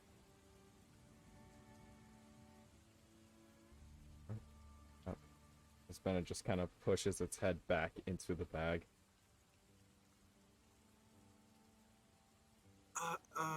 Cousin Obadiah, since we're on a topic of, was on a topic of spellcraft and wizardry, I've finally finished that spell book you mentioned. You said for me to study a while ago. Do you have any new material I could go over? You could see him just like mulling over the book and then looking up. I see. A bit astute, I must say. Surely I can find you something. Hmm. Bit of a challenge for you, and you're gonna need it most likely if you're going to really well, us dipes need to stick together when we can. You could see him kind of raise himself up to his shelf and pull down just a very foresty green, just a very thin book, almost a notebook, as he just kind of hands it to you. You'll see it wrapped in a strange brown ribbon. If you can open that ribbon and open the book, I imagine there's quite a few spells you'll be able to learn from it. The challenge is figuring that part out. I can tell you, cousin, but I'm proud of your growth, and, well, I'd like to see it go even farther. And I'm sure you will. I've been. You'd be surprised at what I've found on these adventures. I should have. I feel like I should have left sooner. Explore this land. He nods. To be honest, your background isn't exactly the easiest, and I know, well, Uncle. I'm not sure where he is, but I imagine he's still out there looking for you. It's a shame Helmov is still what he is. Yeah, I've tried looking for him, but he's not. He's not on on the road anywhere to the west of here. At least toward all the way towards Kresk. It might be like further south. I say this kind of like saying, well, kind of. I say that kind of questioning, like thinking out loud. Are you sure he left westward towards Kresk? Are we asking about your father or your grandfather? Father. He just kind of nods. Aye, that's the last thing I heard from Ludovic. Said your father immediately headed out towards the west. Not sure what's happened, but Crest was his last location, or at least that's what they were saying. Alright. I guess I'll just have to find both of them then. The and Dory. You could see him kind of nod. Please, your father's always been one of the dipes who wanted to bring, well, never believed in us outcasts.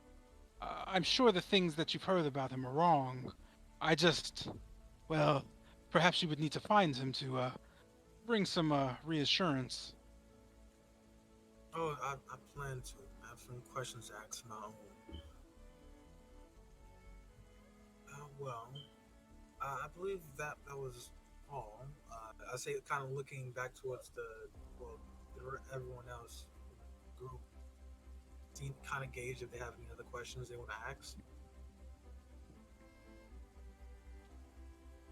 Okay, I guess that was all. Doherty, we'll return with Doherty soon. You, as you said, us dipes have to stick together.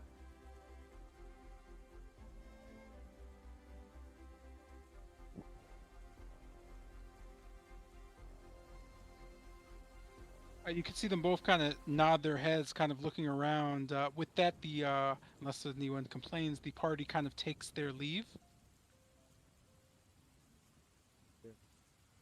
And in the interest of time, after about a 20-minute walk, you head back towards the church, passing it by. The bells ringing again, signifying you've been in Kretz maybe about an hour. It's about 3 o'clock in the afternoon, around 3:30 maybe. As you start passing back through the gates and back to the wagon, you note the guards back to normal position, and you don't see the armorless guard anymore, as the other guards just kind of go, "Oh, you lot leaving already?" Yeah, seems like it. Nodding at Tilgrim, one of the. Pardon? What time of day is it? What kind of day or what time of day? Time. 3:30. I thought I just did that. Did I not do that? I totally missed that. Oh, okay. I just, yeah. The guard looking back at Kester. Hey, you're the lot who helped with the captain. Captain's been all sorts of torn up lately. Weird seeing him torn up. Usually he only has one emotion, anger. But he's been a little back and forth ever since you helped him out. If you don't mind, next time you're around, maybe go see him and well, I don't know if you can share that thing up, but well, we kind of like the captain. He's kind of you probably wouldn't believe, but he's not so much as a evil stinking giant as everybody takes him for around these parts. He cares a lot about his men. Well, when he's not killing us. Anyway, your stuff was unharmed. It's a neat lock you got there. How do you unlock it? Magic. You magic types. Always the crafty fellows. Anyway, with that, he kind of just waves you off. Enjoy your, he kind of looks at the rain falling. Enjoy your afternoon. And you as well. All right. I guess I get back in the get back in the cart and well unlock it for the rest of them in the back. I got that green book, right? You have the green book unless you decide that you didn't have it. I was asking because it wasn't in the inventory. All right, I'll just get it. Certainly not going to be in the inventory until you either one add it or two I add it later. Oh, it's in the. Oh, okay. Okay. Yeah, If there is any items that you get during the session, add them yourself, and then I'll just deal with it later. That okay. seems to have been working fine. Mainly because I don't pre-make items. Everything that we go through is completely on the spot. To be honest. All right, that's fine. All right. I'm sorry. Go ahead. Looking at Silver, I'm just gonna ask, pointing to my head, where's the cat? As I continue pointing. The cat is in this, and as I just pull out another tome. You noticed as you touch the tome, a small kind of just tail pops out of the bottom end of the spine and just kind of slowly kind of wags a bit before curling upwards. Looking directly. Pet it. Go ahead. Looking directly at the cat, I'm just gonna ask, what do you know of the man we buried? Just looking at it. For which the book just kind of sits there as the tail just kind of gently kind of stays appropriately curled as Tilgrim kind of strokes the book cover. You note the softness of its fur. You first need to cast the spell. Let me help you with that. I guess this is happening while we're traveling. Nope. You're just standing in front of Valaki Ah. right now. Well, let's do this while we're on the wagon, as I just kind of giving the cloak on the left. Of course, I want to get out this rain. It just doesn't do good for these books that I carry. And I just hop into the wagon. Okay. With that, where is the party traveling next?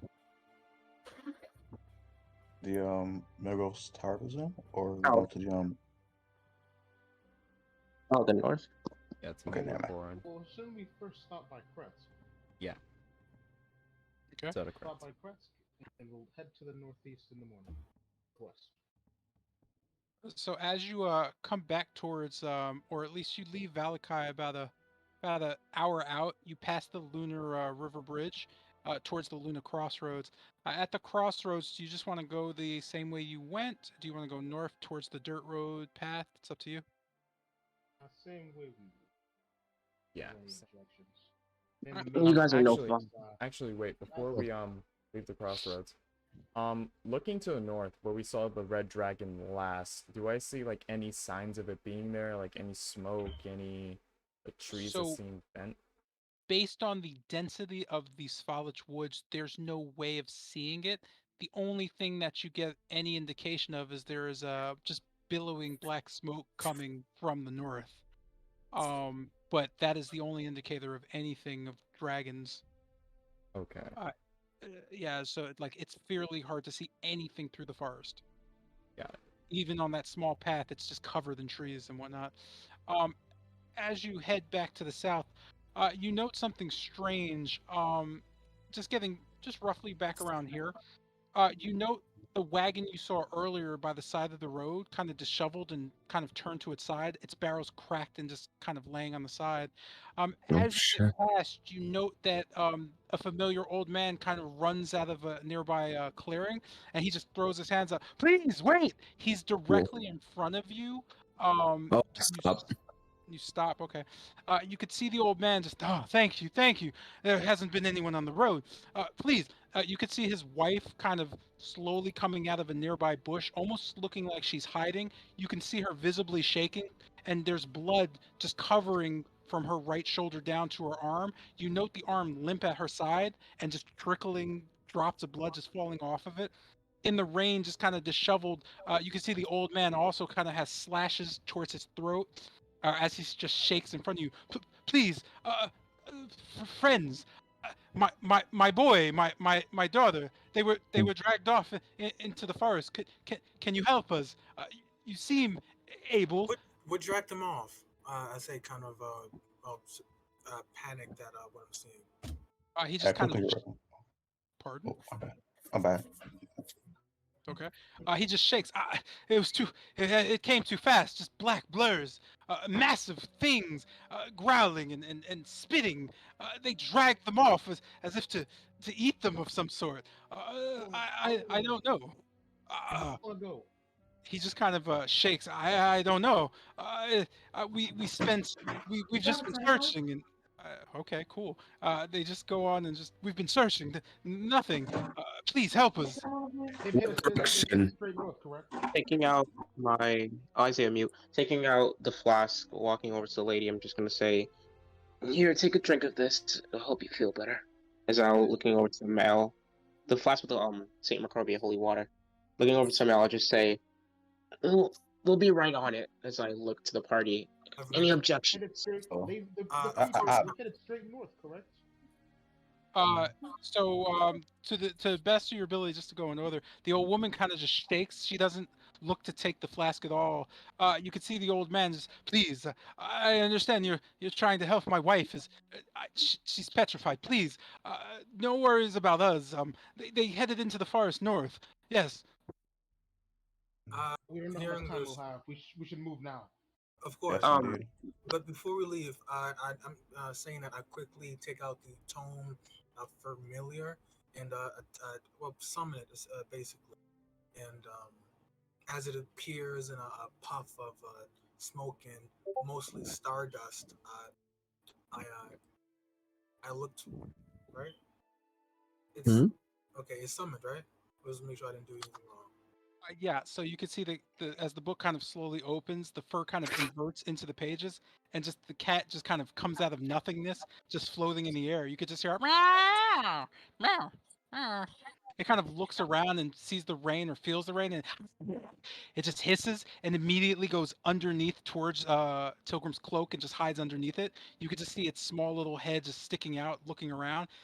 It looks towards Lucian. You could just hear it again go. Okay, that's fine. Picking up Aurora under my cloak, make sure the rain doesn't get on it. Go ahead and go towards. Was he a farmer? For the man, best of your ability, it's just an old man and an old woman. the old man. I asked, do you have anything personal of the kid? Something I can use to track him down with.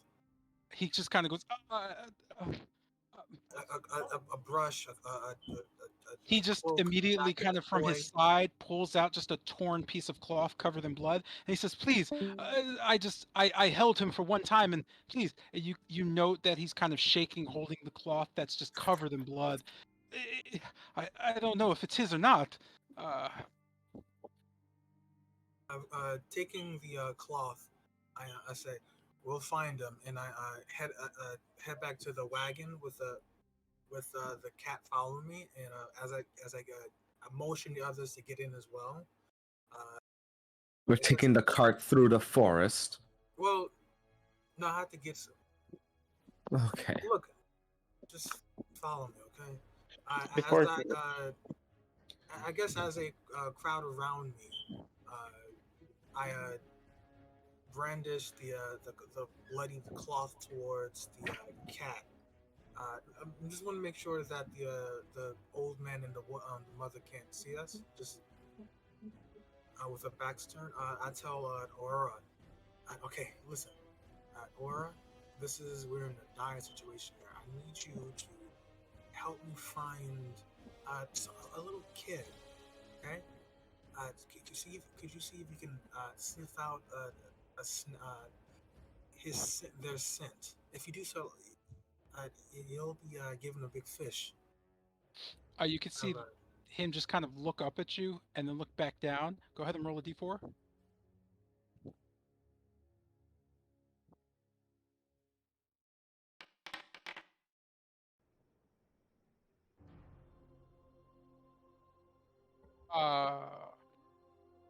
You could see it just go.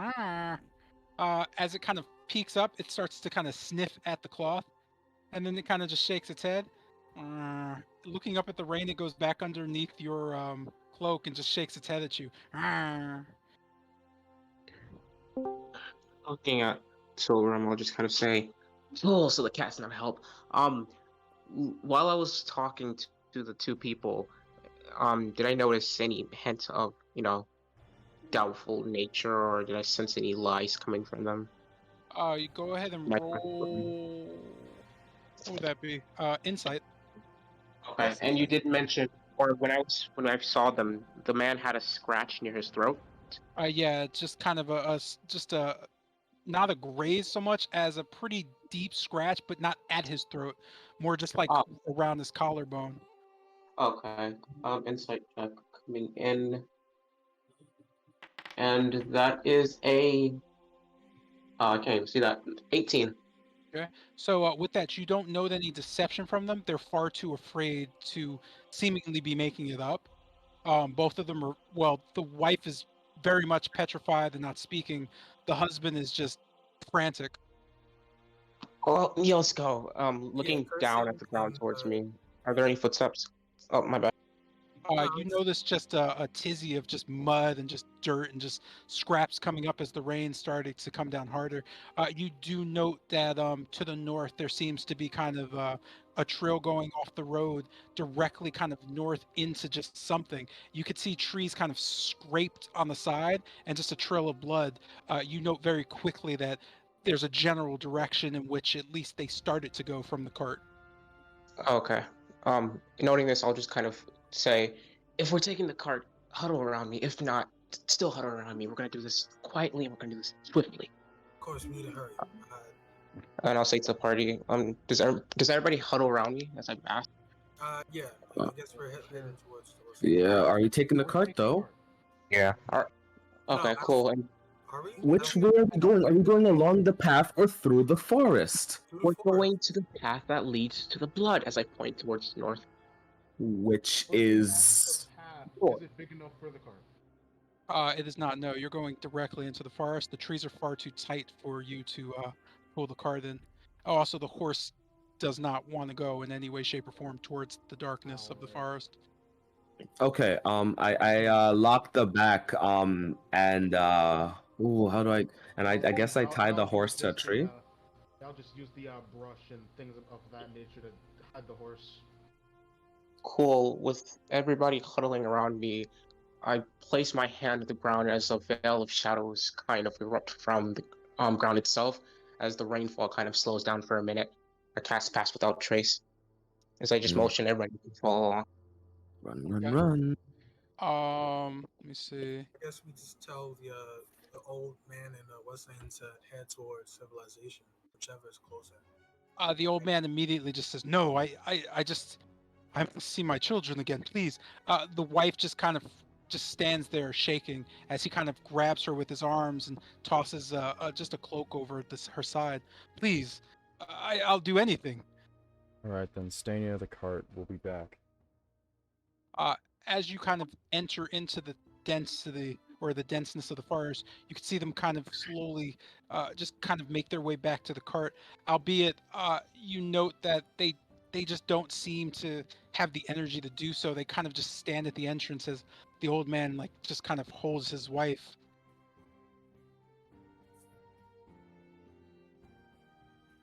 With that, as you enter into the forest, you know a small trail just kind of leading up. The tree's kind of torn and pushed back. As you go through kind of the density of the forest and you get to your first kind of clearing area, you note just, well, pow. Yeesh. Pow. You note that you immediately see two werewolves and two young children, kind of, well, not young. The boy seems to be in his teens. The girl, however, frantically just against a tree, just shivering. It almost looks like she's praying. She's kind of just on her knees, just with her hands both together. You can't hear her in the rain, but it almost looks like she's praying of some sort. As the boy, kind of with blood all over his arm, just kind of stands there holding a branch up to these two massive wolves. The wolves don't really notice you, obviously, because of Cast Without Trace. But the boy, even in the denseness, he sees something, albeit it might be parents or not. As the old man and the woman seem to still be near enough to you where, as you kind of clear in, you could just hear the boy say, "Come, I'll strike you down. You won't take my sister." With this, Could I? you can take. Well, you can do whatever you want currently. No one technically notices any of you. Cool. I kind of Looking take. towards. Oh, Oh, so I was gonna looking towards Kester. I kind of motion as if I'm about to cast a spell, nodding to him. Okay. I also draw my cards and get Uh, ready. Okay. Quickly, as if like my hands sinking into the cloak, I pull forth, I guess one of the many stars within it, and will throw it at the back of the wolf. Yes, seeing and seeing that, I also cast a spell. Go, wait, wind wall, right between the boy and the wolves. As he's Okay. casting that, I'm gonna run up to Oh, right. one of the werewolves and attempt to. And as this is happening, I cast silence as I make a note to my party members, like not hand sign, hand signals indicating that they won't be able to hear anything. I'm gonna assist Lucian in the assault. Okay. So Do the damage or no? well, I'll get to that because I have to go through each of yours. But as this is happening, go ahead and let's see. The damage from Windwall only occurs starting on the turn or moving into it. Damage for the Robostars. So yeah, go ahead and do your damage for the Robostars. It's based on the saving throw, but there's no real saving throw necessary as they're unaware. You want to place the measure template for silence? I'm hoping that we can. Some of us can cast spells if we're all waiting the thing to do. Oh, the wind wall. It's like it's right there. So, Like pushing It's the wolf, where- right? Verbal. right. Well, oh boy, hold on. I Or guess I could place see- my own template. Right here. Yeah, like that, right there. Perfect. Okay. So as this is all happening, you note. Okay, let me just yeah. So as this is all happening, you note specifically that the star kind of just shimmers as it bursts into just what is that? As it bursts into multiple stars and just kind of you almost see an after image as they fly around, going through the wind wall and just kind of starting to attack at the wolves. As the wall kind of pops up, you immediately kind of feel at least Bennett, Kester, and Tilgrim immediately feel just a pulsing sensation, and suddenly, out of nowhere, as the stars hit into the wolves, they just disappear. The wind wall also just stops. As this is happening and you're looking on, you can see both Zardos and Lucian kind of preparing a strike. and as you both kind of ready yourselves, you feel just a nothingness, and you just stop and look up. As you stop and look up, you could see the little girl, eyes just kind of staring at you, get up slowly from the ground and just laugh. Eh? Dispel magic's fun. What Anyway, is that? as this is happening to Counterspell that? you, who? Did I counterspell that? You can't counterspell dispel magic now, because you just cast a spell. As this is happening, the little girl gets up. You could see her kind of face twist a bit as she smiles kind of faintly. Ah, that was easier said than done. You can see both wolves kind of Oh slowly god. turning around, looking over at you. In this split second, the girl snaps her fingers, and you all just kind of freeze in place. Oh. Oh. What's As this this? is happening, I'm trying to see if, yeah, your cast without trace is completely dispelled. All your spells have been completely dispelled. You can kind of twist your necks enough to see the old man and old woman kind of just gracefully walking up behind you. And the wolves turning towards you just kind of shake their heads. One wolf looking towards the other and then back at you. Are we charmed? You have no idea what's happening. Oh, that worked way better. It turns out Strahd was right about this whole strategy thing. As the wolf kind of just puffs away in silver smoke, the other wolf just kind of nods silently. As they puff away through the smoke clearing, you could just see two familiar faces staring back at the party. Oh. Swell. Hi there.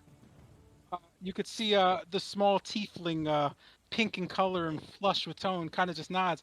Woohoo! That was really nice. Man, I can't believe you guys are that dumb. Oh well. I mean, I guess adventurers are all drawn to adventure, and oh, we have to save the poor people. Ha! What a bunch of suckers. You could see the assassin to the south kind of just nod as the old man and the old woman just start to snicker. You note that their skin starts to kind of briskly just kind of tear. You could see the blood kind of slowly transforming into just cuts and bruises as the same thing happens with the boy and the young girl. As this is slowly happening, the other two just kind of look to each other. The tiefling pulling out just a scroll and opening it up. Let's see, I don't know what that word is. So buy something of the great Strahd von Zarovich. I hereby collect the assassin bounty on Tilgrim Dop. I don't read stupid. Its head rolls the scroll up and then puts it on the side. Hey, you guys look a little different. Huh. Hey, sorry about all this. It's really hard to get you guys alone, man. Whew. Anyway, we don't really have any oh, what's the word? As she's saying this, you feel kind of your body's just being very tight.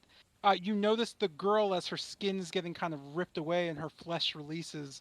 Um, you could see her first kind of appear in just kind of a grisly form as she kind of stares at you, eyes kind of ablaze. You see the young man have the same issue as he just kind of snarls at you. Payback for the Brotherhood. You note the old man and the old woman are also similarly transforming back into their regular selves.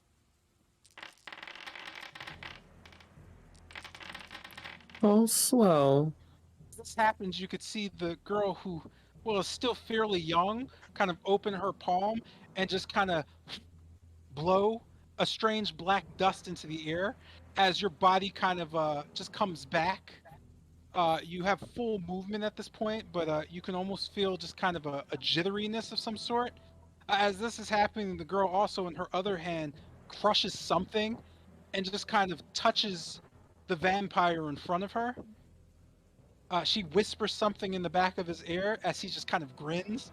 Noting the two assassins, they just kind of stare you down. Uh, the one from the bottom quietly just kind of looks on towards you.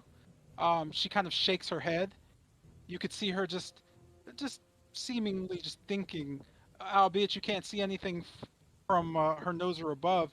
You just hear her say, "Well, we must take the little one's life. The rest of you, make way, and we have no reason to take yours." Any chance we could pay for an extension? They kind of look at each other as the tiefling kind of shakes her head and just kind of puts up her mask on her face. So, personally, I don't really care because I'll be honest, ah, this rain kind of sucks. But well, to be totally honest with you, if we don't bring that kid's head back to the castle, we're not going to be able to, have heads ourselves. So I figure you guys should probably just walk away, let us do what we need to do. Go get a beer or something. Probably work out for you in the end. Is there Hey. literally anything else that we can do to guarantee that she lives? Like, The what would vampires, anything else? the vampires kind of begin to snarl a bit. No, we're gonna tear you all flesh from flesh, bone from bone. Well, they kind of look back to the assassins. Huh, yeah, yeah, yeah, they're not wrong. Looking at Lucian, I'll just say in Elvish. There's no way. We're just gonna kill all of them right here, right now. As you see, Khan's eyes just blacken. I'm going to cry. You could see the hoods go up from the assassins as the tiefling kind of nods. You're gonna make it easy for us. I appreciate that. Go ahead and roll for initiative. I'm going to cry. Oh boy. Oh. Finally get to use these buttons now. I'm going to cry. Oh. Did you say anything in response to Yerm?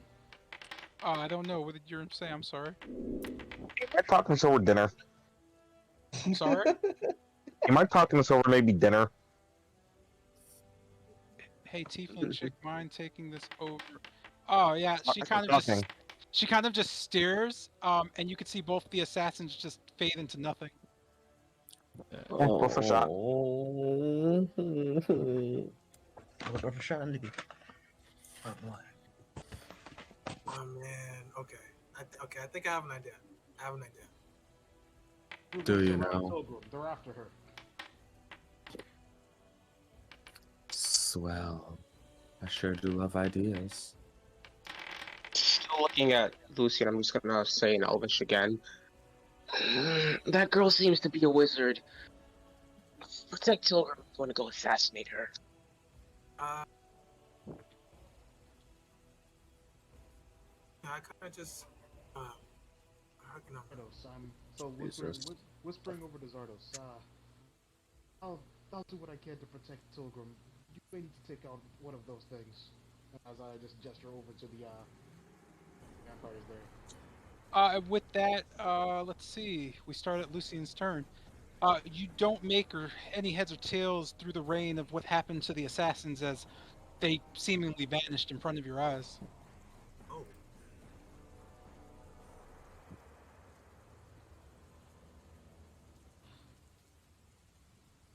So, taking the cue that they're after Tilgrim, I'm immediately gonna go over to.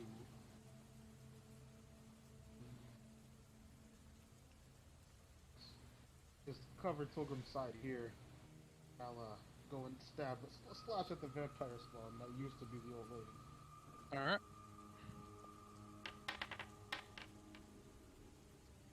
Attack 1. And attack 2. So they both hit.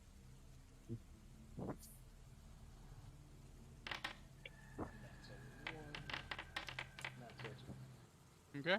So as your blades kind of just quickly just make slashing sounds directly into the vampire, you know that seems somewhat surprised by the ferocity as it kind of leans back. You could see it gashes open. No blood spurts out as the inside just kind of seems to be very cemented as it just very nice. They do fight back. You came across us on the wrong day. That'll be turn. All right. With that, it brings us to Yerm's turn. And I'm actually gonna tell Khan and Lucian to protect Tilgrim roll calls. Yeah, the one that Lucian's fighting is focused on him right now, right?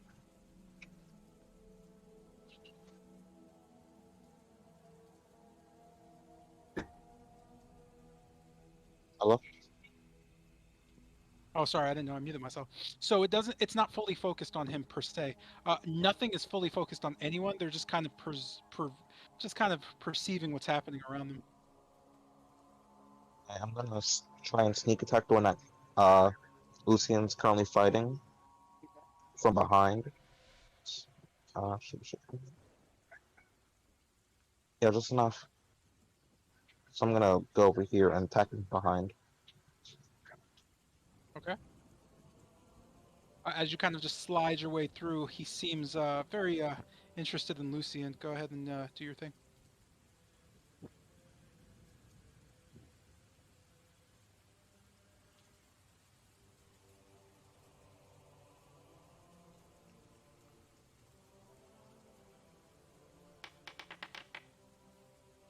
Oof.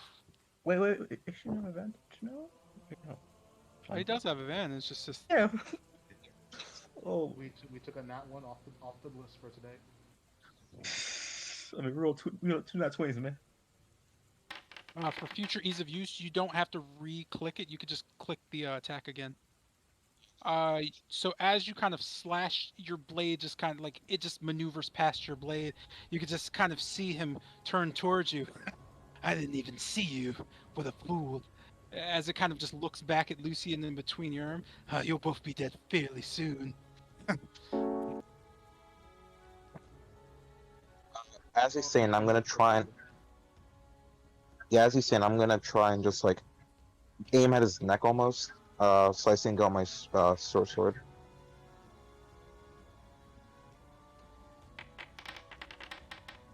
Oh, what was that a minute ago? Nat 20. Nat 20. Certainly hits. Obliterate this dude. That's Swell. not the obliteration anyone was hoping for, but Yeah, I Wait, s- no sneak really attack? wasn't. Wait, what? it's Where's not a sneak it's not a attack? it's not a sneak attack. Attack anymore. Oh, Remember, this is the damn. second hit. Once per turn, so you can't use it again. You use it on the Oh. So as the blade pierces, you could see the vampire just grab it and just pull it out. Nothing.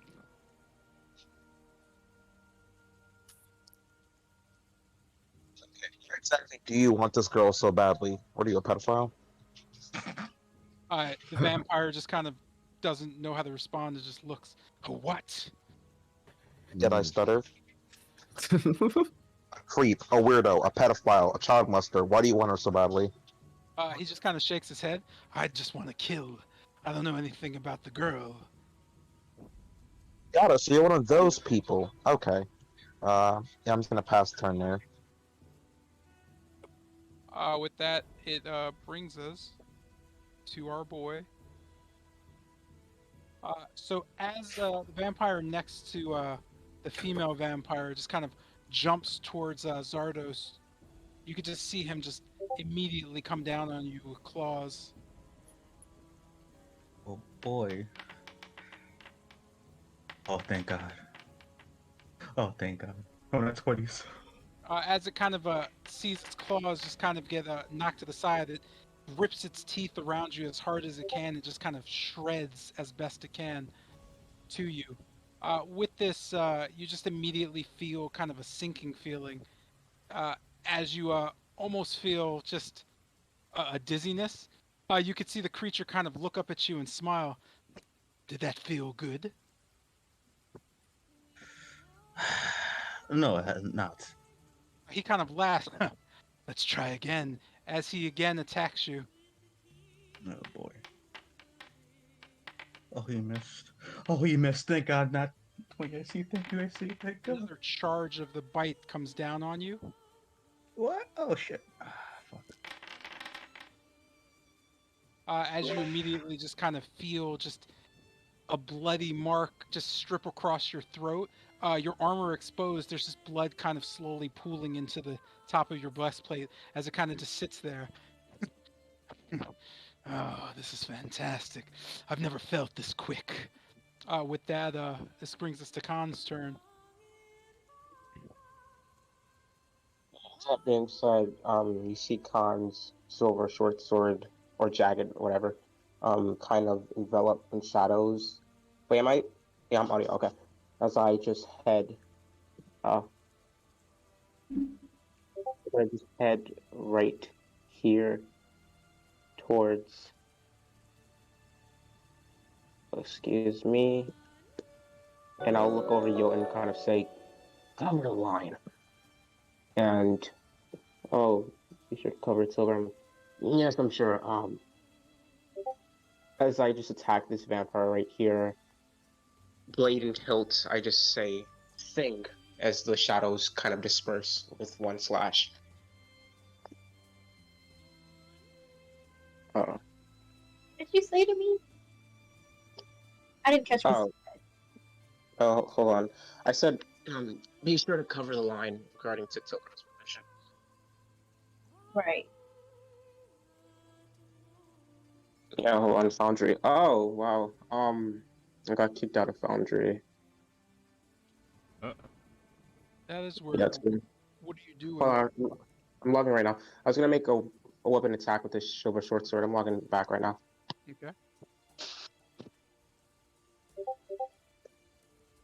And it's loading. Oh, thanks. Cool. You do not. Alright, that's fine.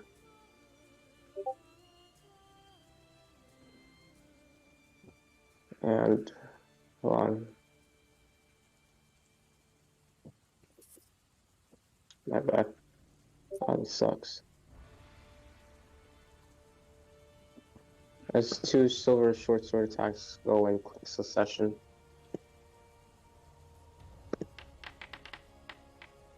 So it's 1 and 2. You're attacking which vampire?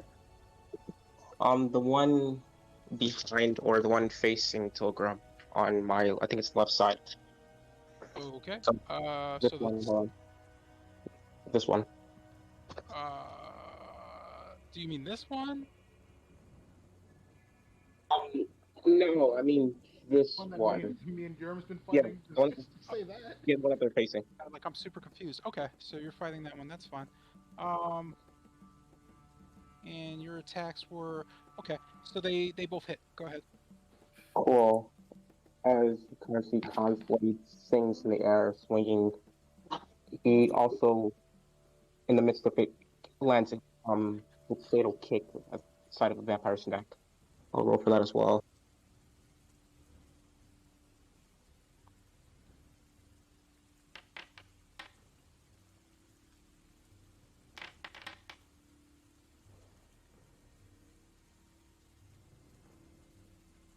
And with this fatal kick, the vampire seems to be kind of stunned. I will need a con save from them as well. Okay. So as let's see, con save. That is a 8. He fails, and he is stunned until the end of my next turn. All right. With this, you could see a dizzying take form in his eyes as he kind of tries at first to grab at his wounds, but well, he's pretty stunned. And that roll is for the unarmed strike. Yeah, hold on. Yeah. Okay, let me just make sure of something real quick.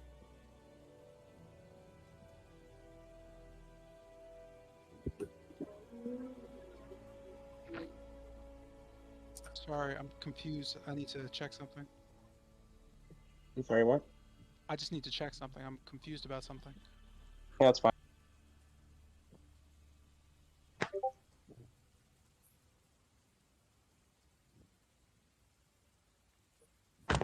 Okay, cool. Just making sure. And oh, Apply this and apply this. How many key points was that? that was. I have one left. Wait, no, I have two left because that was another one for the stun strike. It's stunned and dizzy. The vampire seems fairly weak. And with this blade in hand, I'll utilize the rest of my movement, not saying a word to this vampire, and returning it back in position to Tilgrim. You have an opportunity attack coming at you That's fine. as the vampire to the north kind of just slashes at you quickly. Stun? It's second one hit. Sorry if Yeah. this is like disruptive, but does the stun do something to that? Or He's not Oh, Doesn't stunned. sorry. kind of pass. Oh, this is oh, one the who other hit one. me. Oh, sorry. That was me. Yeah.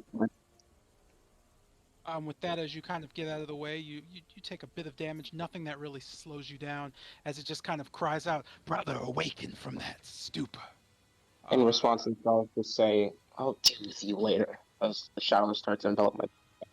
With this, you can immediately see the vampire just kind of rush towards Bennett. You won't take us so easily. As again, it slash bitey bites. Let's get ready to stand my ground. Yes, that's 18. That is its fault. So one of those hits. All right. So as the claw kind of tries to dig into you, it's not enough to really do too much damage. You just kind of know that particularly seems a bit nervous that his brethren to the south got stunned so easily. He just kind of starts looking around, very aware of all of you in this situation. With that, it is your turn. I guess from like putting my arm up to kind of catch the claw, with it kind of scratching my forearm, I'm just gonna look at it, seeing its fear and nervousness. I'll just go, "What's wrong? I thought you were the one who was supposed to kill, not Nick." With just this cold gaze in my eyes. Sorry. Oh, go ahead. Yeah, that was it. I was just adding the cold gaze into it. It just kind of just snarls at you. Shut up. He just kind of shouts out, "You two better be good at this." I guess with that, this one it being point blank in front of me.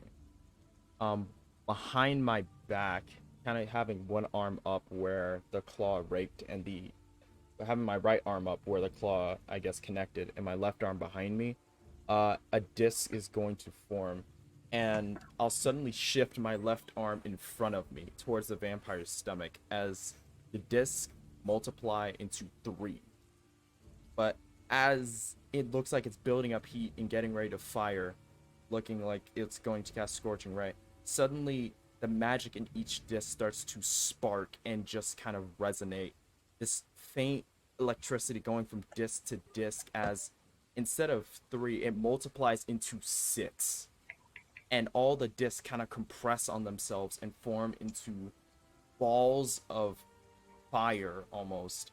As you look into the ball, you can see a kind of rock core. I'm going to cast Melf's Minute Meteors. All right, that's a dex save. You're casting at the one in front of you? Yep, all 6 of them. All right.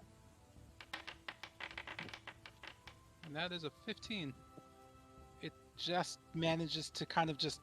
Oh, Does it seeing cast, this happen. Oh no, seeing this happen, I just reach over to towards the vampire and just grab hold of a disc before snapping it in half. I bend luck, expending 2 of my sorcery points to inflict a penalty on the creature, a D4. Okay.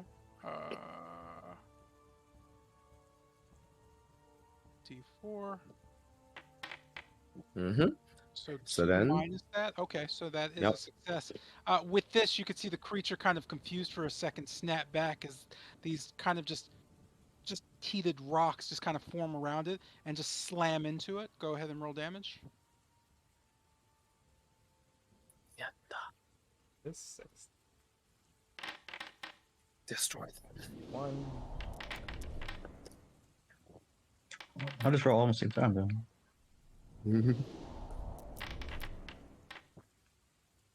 Ooh, worth it. Oh man, it's worth it. Ooh. 30, 37, 37, 35. Isn't 50? Yep, 50. I was doing the math bit by bit, but yeah. 50 damage, I guess, just Just point crush blank, him. with all those meteors kind of sprawling around him and then back to Bennett's hand as he just forces it into its gut with all that damage just kind of boiling out. Oh. Okay.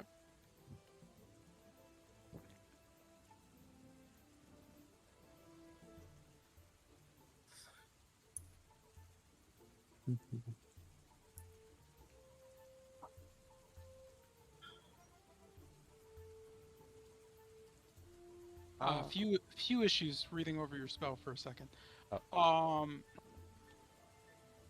So I'm not sure. I don't see anything that says that each of them do 2d6 damage. And the other problem is it affects everybody within 5 feet, which means you and Kester both need to make dex saves. Oh, sure. Yeah, because that explosion is literally going to hit pretty much like right here. So technically, I could argue Kester doesn't need to do it, but I'm going to say he does anyway. Oh, swell. Nah, not really, because that's... Yeah, because it counts. It's the diagonal thing. Like, it's tracking the diagonal as 10 feet. So, yeah, you're both going to dex save real quick.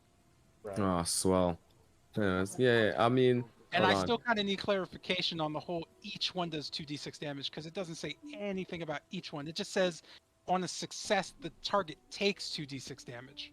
Oh, once a meteor reaches its destination, it explodes, and creature takes 2d6. Okay, in that Seems. case, I guess I'll run with that. On the downside, yeah, you guys both need to do dex saves. Ah, swell. I'll do it. Yeah. It's fine. Specifically, there's the point where you can fire them to 120 feet. That's why they point that part out, because doing it close range is going to be interesting. Yeah, I Well, realize. it's fine. Yeah, It's so a bit fine. quick, but on We the just have to upside, make it. you just need to beat a 15. Fucking. Okay. Ooh. One of you just needs to beat a 15. Hold on. Wait. Nah, I'm not taking that. Hold on.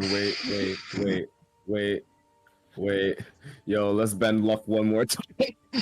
Because I'm not taking that. Are you insane?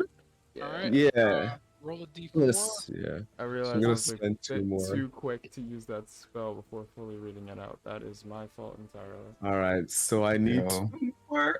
Please roll me a 2, baby. Come on. All right, look at that. You don't make it because you need a 15, no? No, you need a No, it's 14. 14. Cool. So we All right, make- cool. And then, yeah, Alex, your roll. Six. There we go. Give me a sec. But yeah, my fault. Sorry. Oh, we take half then. Yeah, so as it explodes out, and Jesus, what's all the... Hold on, what are all the numbers? The numbers were... It adds up to 30. 50. Roll. No, oh, no, I don't doubt that. The problem I'm having is the...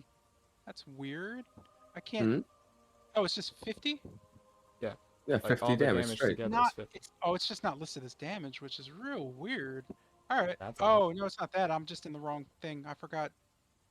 So 1, 2, 3. Wait a minute. Can I like pick? No, I can't. 3, 4. Jesus, 5, 6. So you can see just as the explosion kind of impacts the vampire, it's getting torn apart. It kind of just stands there smiling at Bennett. Nice. And then you take half damage, which is not 50, it's 25. And I'm bad at math. So we're just going to say 37 minus 25 looks to be 12 Wait. health. I And, was supposed to- 38, so 13 health. You're Oh, supposed yeah. to be... Yeah, never mind. I'm sorry. I skipped over that part in my brain. Like Yeah, when the and- vampire clawed me. Okay. And you're going to go from 53 down to... I'm not good at the maths, but I'm guessing it's something along the lines of I have to really pee. I believe it's I'm gonna go pee in 28. 28. I'm gonna be right back. I do want to finish our turns, so if you do need to go or you have an issue, hit me up. I'll be right back. Right. Oh, so. Yeah, you didn't man. That was my What fault. happened? Holy shit. That was my Bro, fault, and I what was too quick to. I was too quick to Oh, that's pull the fine. trigger on that, so that was my fault entirely. Yeah, it's fine. Hey, he did OD damage. It don't matter. He did OD damage. Bro, he did big dick damage, bro. Think about it. It's fine. I mean, if we're fine. considering 5 as an average, like I pretty much do 30 damage average with that. That was a high one. You cast out with your dick out. Move that spell over 5 feet. Nah, it's fine. It's That fine. It's fine. It's fine. spell is a 3rd level. And it's I pretty hoped much you had whipping used it my on the. dick out and just slapping someone. Yeah, I You wished slapped you had yourself, used it on the too, so mage in the I back. hope you're That's happy. the That would've thing. been I nice. did not have this until recently. It came with a level up. Oh, I'm saying he made this one right here. Yeah, it would have been nice if you hit that one, but then Now we again, got I'm about to 3 hit it Yeah. right now. I could have. Never know. Yeah. At least Because if 3 you people do, you stop him from being critically buff. True. That one was on me. I was more focused on the one in front of me. Sorry. Oh well, that's fine. We'll figure it out. And if we don't, we'll die. Ha ha ha ha ha ha ha ha. So, I don't want to die. Can one of y'all please get hasted slow? I can get What? haste all the I have time. haste right now. A better question: Can someone save Zardos? This man about to die. What happened? Like Yeah, look Lucian at left Zardos and, like, himself. And he's like right in front of us. Someone He- save he- Zardos. I forgot he took the damage from the implant thing. Don't worry, an idea. If He has everything goes out potions? correctly, I do not have potions. the people Well, What? yeah. Oh god. Someone here has potions. I know that. Someone here has potions. So we all have potions. We have 4 potions as a No, we party. don't. They're in Bennett's bag. Yeah, that's what I'm And saying. then We need it's to get bad. No, Kester, go in Bennett's bag, take out a potion, run to Zardos, give him the potion. Sure, let me just take this opportunity attack, which will cleave me in half, right? Okay, yeah, thank you. Take one for the team, bro. Thank you. If I get cleaved in half, I'm not gonna make it over to him, you're right. You don't Are know you that? aware? Have we tried that? Have we tried? Oh god. I just want to make Hey, sure yo. because I looked it up and it says I can do it, and I want to be sure about this. Oh, go ahead. I have a reaction. If Mm-hmm. it does anything, shenanigans, counterspell. Counter spell only works when she casts a spell. No, that's the point. Bro, so bro, Mhm. prep counterspell. I'm gonna cast No, silence it's the on. reaction. I have no need to prep. It's, Okay, it's a wait, reaction. I'm gonna cast silence and we're gonna assassinate her real quick. Tilgrim, you have shield, right? Yeah. Thank goodness. That's Also, also it's Yo, got someone to save Zardos. King. My man just Wow. got his arms back. If he dies, Wow. To be honest, Why? with you, I'm more worried about the 2 assassins that disappeared. Hold on. Yeah, we ain't They're fighting them. We're gonna have to talk about that. But like, what was that? I'm guy? about to take one month of dinner, bro. Speak for yourself. What we got? The maximum okay heal right now is 25 with my lay on hands. Swell. But like what? You need it, man. Of course I'm using it. Of course I'm using it. Yo, Yeah. Zardos, what's your health? Zardos, Wait, what's so your what does that have to do with me? What are we talking about? Six. Oh yeah, nah. Someone got to give him that potion. Just to Okay, make sure, wait, you only get why- one reaction per Kill turn, that right? vampire. Just Wait, kill then that why did you vampire. address me? I don't know. Alright, I so remember. here's the game plan. It's all look, right? I'm gonna run over there, stunning strike, and then Zardos heals. Done. Problem. You already used your turn. Yeah, And Zardos is my literally last. strike again because the vampire to the south of me is still stunned until the end of my turn. So I'm gonna Hey, stun yo, another solid one. question. Wait. No, stop talking. Listen, if Zardos is gonna take his turn, right? Right. Okay. And then it's gonna come back around, and I believe that before it gets to you, that vampire is gonna cleave him in half. Hold on, let me check. Yeah. Let's make Yeah, sure so- that the turn order is right. Well, Yeah. go sleep in half. It's 'Cause not- this man is on steroids right now. I don't know what she gave him, but shit. I don't know. He's kind of weak. I ain't gonna lie. Does extra attack only work if you actually land the initial hit? No, extra attack is literally an extra attack. Doesn't matter if you land the first hit or not. You just get an extra attack. That doesn't mean anything. Alright. Going back, let's see. Kester's at, you said 28, you were correct. Yeah. Oh boy, you guys. Oh, that's a Yeah, hell of a spell. I like it, but yeah. that one was on me. Completely on me. That was my fault. So as entirely. the smoke clears around you, you still have at least your movement and any other like bonus actions you can take. Unless that was a Oh. bonus action, but I don't think it was. Nope, it was not. Lucien is just looking on in terror as they just get berated by me. So real quick, I do have to ask, the thing you did, King, Mm-hmm. the luck thing, is it used as a what's it used as, an action or a bonus action? Reaction. It's used as a reaction. Well, that's good Mm-hmm. to know. Okay.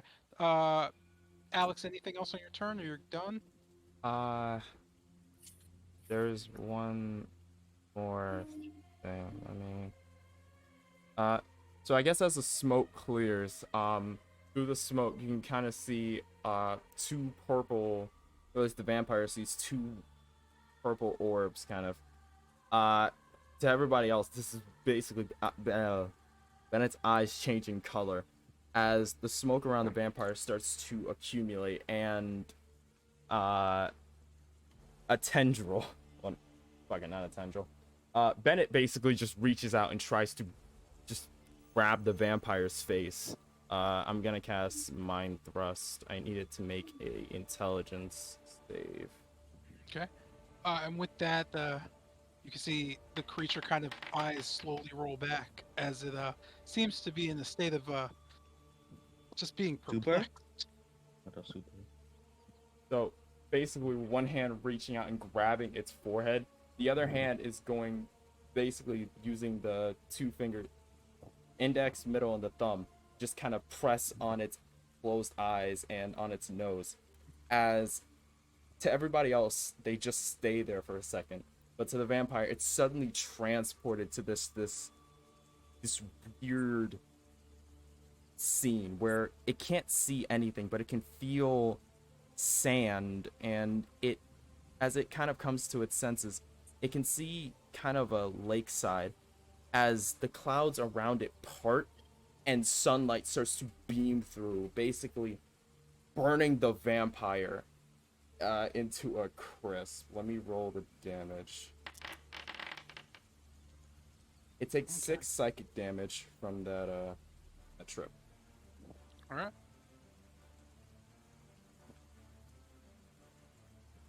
As I guess Bennett removes his hand and the vampire comes back into reality.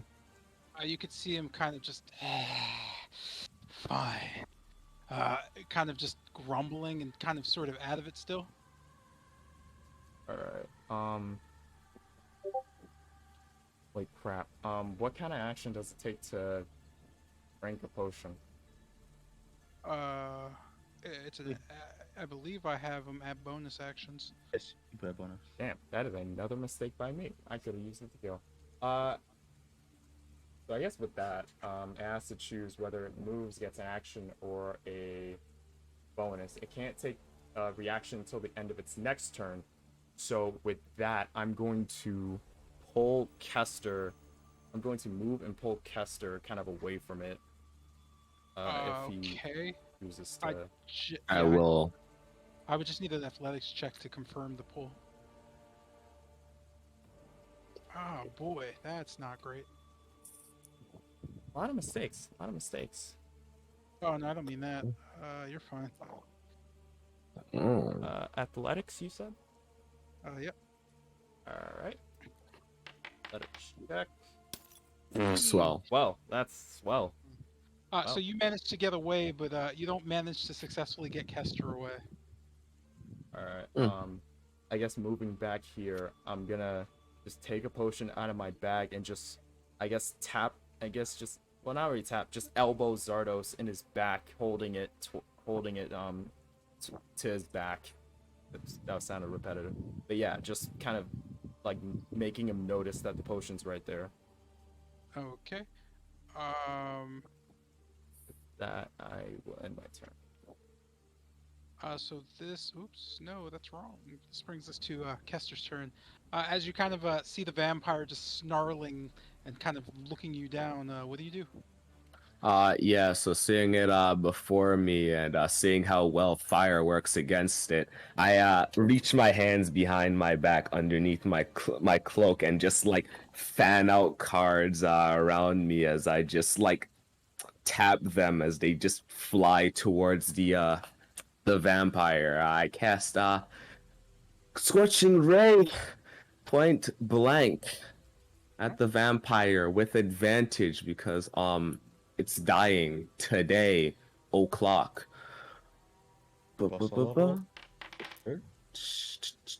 No, it's gonna be it's gonna be it's gonna be second level because well, you know, I don't have these Ooh, just hanging around. Like these spell starts aren't cheap.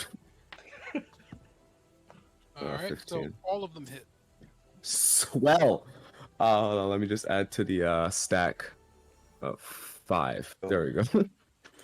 Yes. I was gonna say. Oh boy. Yeah, I was gonna say. Make sure you use Here one of we those when go. you're done. All right, so all right, that's fine. That's just fine. Boop. Bop, and the big one. Ooh, okay, that was pretty. That's pretty sweet. All right. So the total is my math is bad. 29 damage. So with that, you can see just kind of in a blaze of fire, it just kind of catch on and stick to the vampire. Even through the pouring rain, you can just see it kind of as it kind of twists and falls over. It seems to be unconscious. Swell.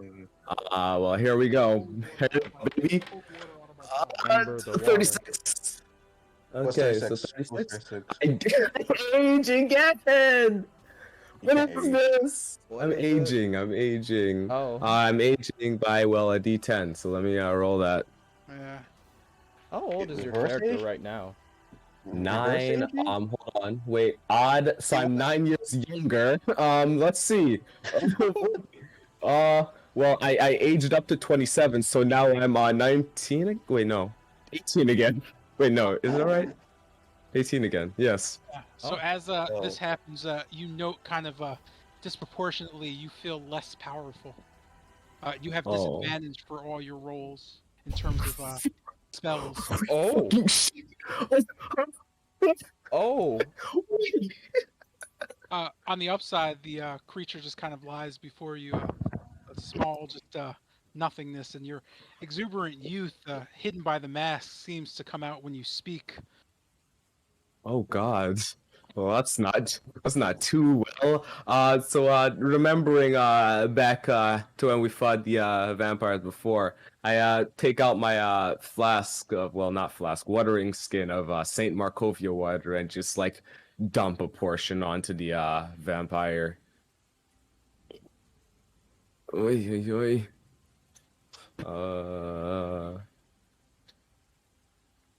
Did it die? It's laying there. You pour. Oh, you said holy water. Yeah. You can hear a singeing happening as it just kind of curls up and stiffens. You're still not sure if it's dead or not, but it isn't moving. You could just hear the other vampires seething, except for the female who just seems to quietly be standing there, just looking over everything. Swell. So yeah, seeing how effective that, hold on, let me remove the sec that I just added. Seeing how effective that was on that vampire, I offer my assistance to Lucian and Yerm as I fire off another volley enhanced by my quicken spell. You have advantage. Swell. I don't know. He definitely has disadvantage. Oh, he has. I have disadvantage to all my things. So But it's wait, normal. it's also stunned. So is it normal or Neutral, it should just be I neutral don't know? now. You definitely have disadvantage. So disadvantage it is. All right. Wait. Oh no, I rolled that normally. Hold on 1 second. Well, do I just? Okay, I guess. Yeah, I'll just re-roll it as a whole. Oh, these aren't gonna look good. On the downside, your reroll is. Wait, I'm confused. Are we? We're re-rolling each. Yeah, I just re-rolled all of them. But right. none of them are look like they're gonna be good. You have 3, don't you? That was only 2. Yeah, that's why I was rolling the last one just now. I didn't. Okay, There it so goes. the last one does hit. Oh, swell. This is not good. I don't like it. Boop. Oh, 6 damage. Oh boy. So with this, the beam kind of blasts into him. You could just hear as it takes enough damage. The scream or squelch is kind of quickly silenced. You can see a singe, or at least Yerm and Lucian can see a singeing. You note the vampire's body is heavily damaged at this point. At the end of your turn. Do I fire off another wild surge? Hold on, let me just like weigh my options very quickly. Um, yeah. So I'm going to move a little ways away, about here. Yes. So I'm gonna move over here and then immediately just like reach under my mask and pull out a comically oversized dice before just chucking it directly at the vampire between those two. I don't know what it does, but you know, here we go. And it falls on 48. And that is a unicorn controlled by the DM appears in the space Fuck within 5 yeah, feet of all. baby! Oh. Let's go! With this, you can see just kind of a wisping wisp of pristine air, as you can just hear just a galleon just clattering just amongst the just rain, as you just hear a weird just kind of hooting sound as a unicorn slowly kind of just props out in front of you.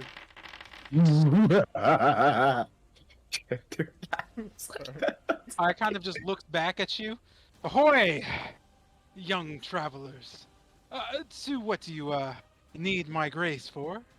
Looking Um, around and seeing the vampires, it kind of just shakes. Hmm. yeah, we're getting bullied by vampires, and by bullied I mean murdered. If you could help us out, that would be great. I really do appreciate it. It just kind of smiles, bright white teeth shining as its horn also shines. Of course, of course. Let us enter the fray together. Oh, Pointing thank With you towards that, it so very rolls much. initiative. Let's fucking go. pointing Uh, towards the Nazi balcony, City. if you With could that, handle the one here. I'm sorry. Go ahead. Oh, pointing towards the sound like just ask the vampire if he could handle the unicorn if it could handle the vampire up here. The unicorn kind of looks towards Khan and just nods. Why, of course, puny elf. I can do anything. You just kind of see it kick back and go. With that, Kester's turn ends, and the Yes. vampire woman kind of just steers off, or young woman kind of steers off. You could see her just nodding her head and just looking around. She just kind of looks towards Khan a bit, and then looks back towards Zardos, and just looks back towards just the party in general, and whispers something under her breath, kind of making her fingers just twist a bit towards Khan.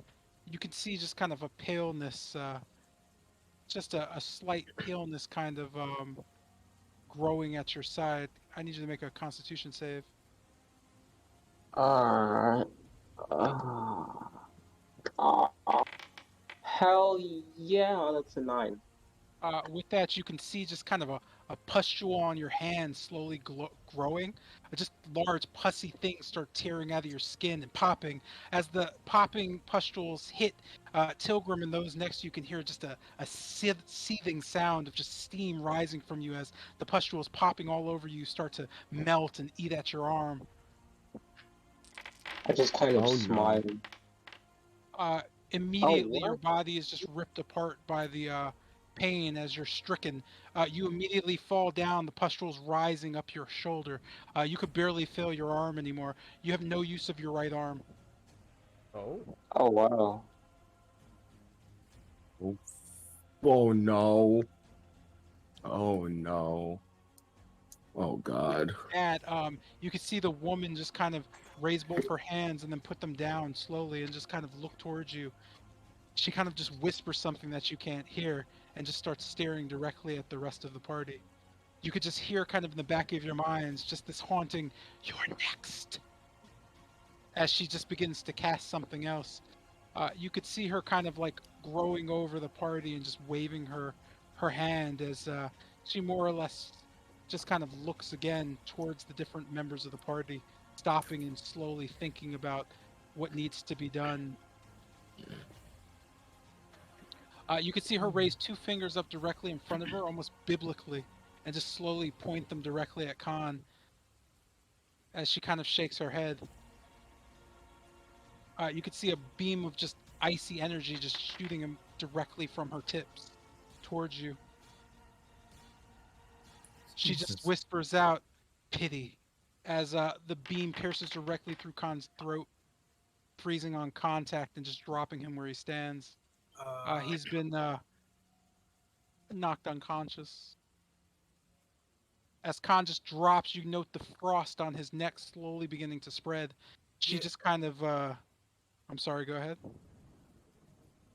Yeah, I'm going to, as she attempts to do that, I'm going to, in a way, yank the literal magic in the air and disrupt whatever she was attempting to cast. Okay. You don't know that anything happening as he falls to the ground. She just kind of shakes her head, staring directly at you. Children have no place here.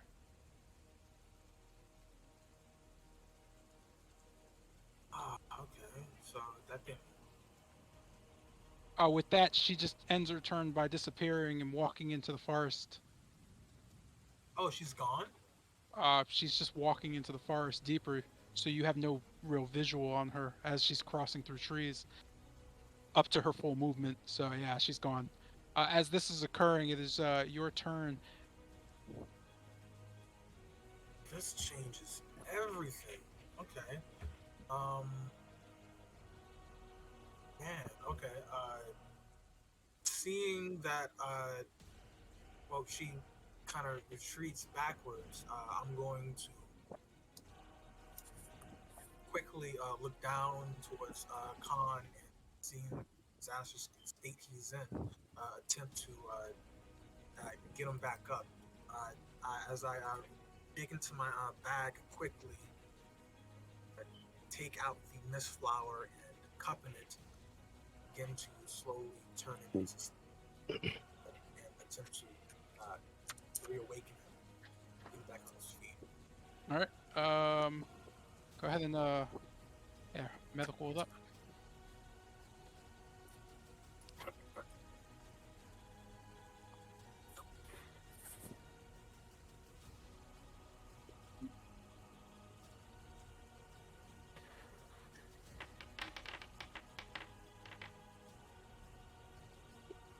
All right. With that, you managed to rouse Khan to his feet, albeit a bit wobbly. No worse for wear. Oh, go ahead. No, go ahead. As I get him up, taking care not to touch the blisters, I just say, get up, Coney. This is not the time to fall. They're still around here somewhere. Besides these vampires. Looking out from the sunset. Hand me a potion. Eyes As I wide with point towards Bennett. understanding. I look towards Bennett. Bennett, do you have a healing potion? That's what I can't. He needs it. I guess using my left hand, I'm just gonna take a small vial of it out and just toss it over. Okay. Just whipping out towards them quickly. All right. With that, is that it for Tilgrim's turn? Because I'm pretty sure you just started it. Can I have Khan? Like, can I feed Khan the healing potion? No, because you already got him up. Right. Okay. Yeah, that was my action. Okay. I am going to.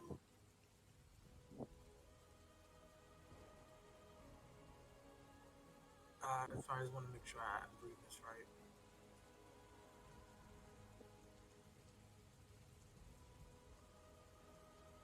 Also an action. Dang it. Okay, never mind. Yeah. I'm. My.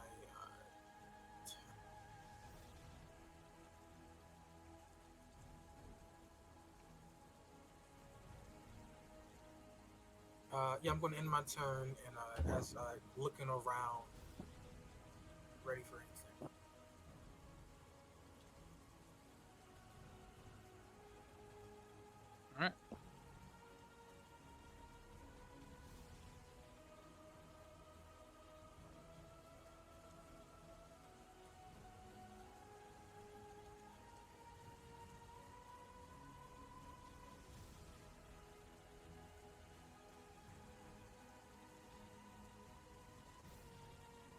All right, real quick, because this is taking a bit, and I don't want to kill anybody's time.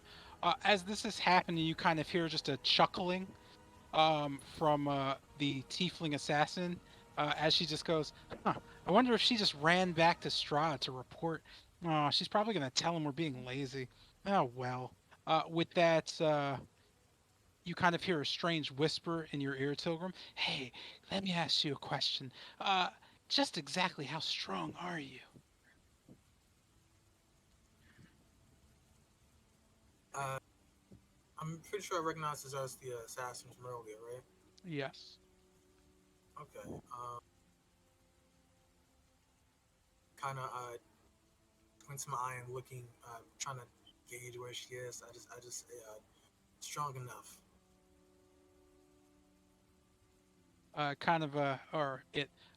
You just hear her say, it's kind of a boring answer, actually. Huh. Well, I guess I'll just use the. Nah, we'll do poison. And with that, you just immediately are struck by Oh just God. just two very quick strikes. Do yeah, I'm gonna do shield as a reaction. Okay. Okay. And that adds what, a +2? Plus 5. five. +5. So So one okay, of them so is one. Yeah, one. So as you're kind of hit by the one blade, go ahead and make a Constitution save for me. okay. And with that, you can see just a pop as the tiefling just appears behind you. Yeah. Do I have anything that helps me out with this? Because I know I have something. Sorry. Kind of.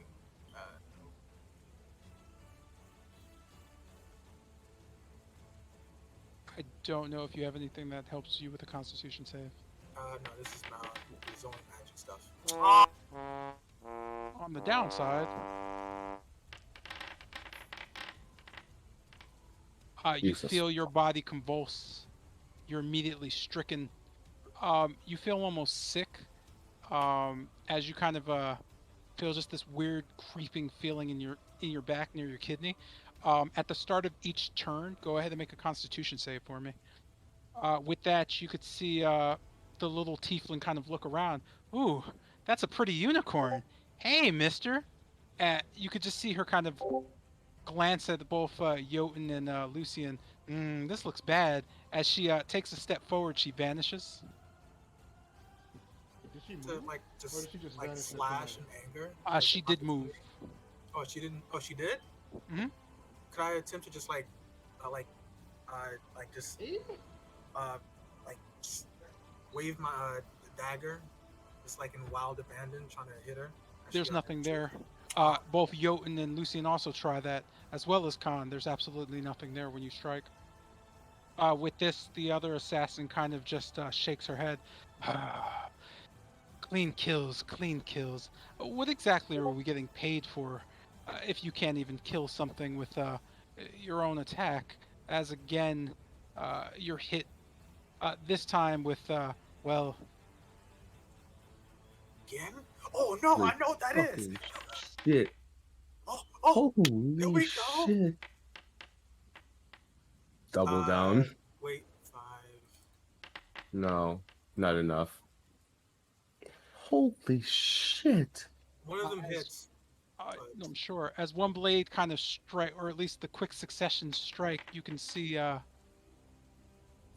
the appearance of the other one, just gently pushing a longsword directly into your side. She kind of just stares at you as the blood slowly pools out of it. Pity. Looking you over, she kind of just starts to twist slowly as the twisting and the slowingness begins to cause you to just bleed a little bit. She kind of just stares off and just shakes her head as she pulls the sword out quickly and just kind of whips it back in her sheath. Well, I might as well be the one who has some fun. She pulls out two daggers from her sides and just kind of stands there looking at uh, everyone surrounding her and just throws them kind of up and grabs them. By all means, uh, let's see if I've become rusty with my parry. As she kind of just stands, like kind of glancing at everybody. This should be fun. And with that, she ends her turn. This See if brings you us to lift the Jotun. regrets. Oh, man. Does Zardo still need like help with that vampire over there? She yells out towards the party, or he yells out to the. Yeah. Yes, but do you see the assassin that is trying to kill our Well, friend? the vampire was my main focus at first, but now they're here, so Looking at Yoan and the unicorn, I'll just say, Mister, you mind helping? I did not catch that. Talking to the Just unicorn. Hmm? Talking to the unicorn. Okay. The unicorn just the kind of nods. unicorn. If Indeed. he's just gonna stand there, or does he mind helping? I mean, he will. Soon.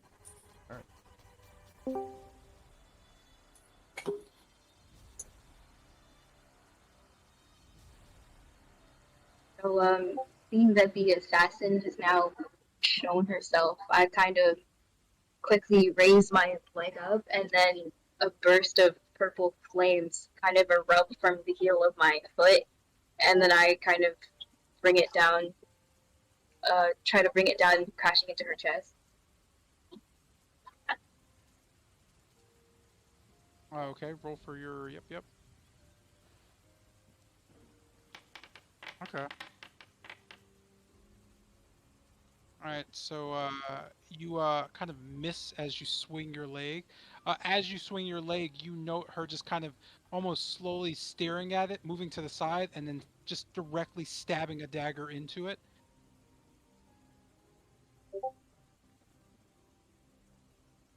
Okay, I'm gonna. God damn it.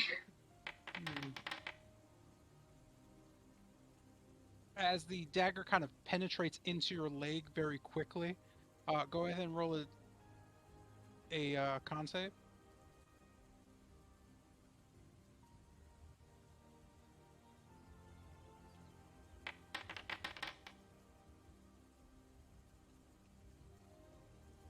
You don't note anything really physically damaging you. You do get kind of a sweeping, just a prick as she pulls it out and smiles towards you faintly. Huh, a challenger. So be it.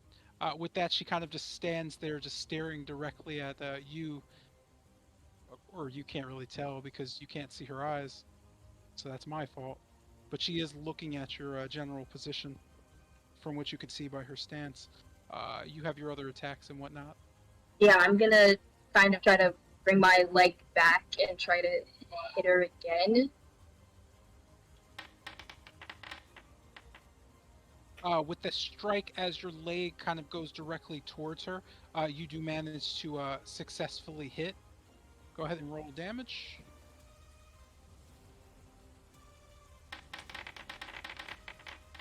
She kind of moves both her arms down in a cross formation as the kick hits. You could feel just a flare going into her from your body towards her. As she feels it as well, you can see just the energy from the kick, the just blackish flames kind of rise up as she just kind of just has the biggest smile on her face.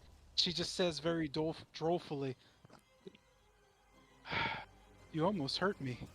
This will be fun." With that, she kind of just has a big grin on her face, looking or staring. I don't know how to say it when she can't see. Just facing you. I definitely would love to see the outcome of this one. And I'll just end my turn. Okay. With that, this brings us to Zardos, and this will end the session. Oh man. Pretty good.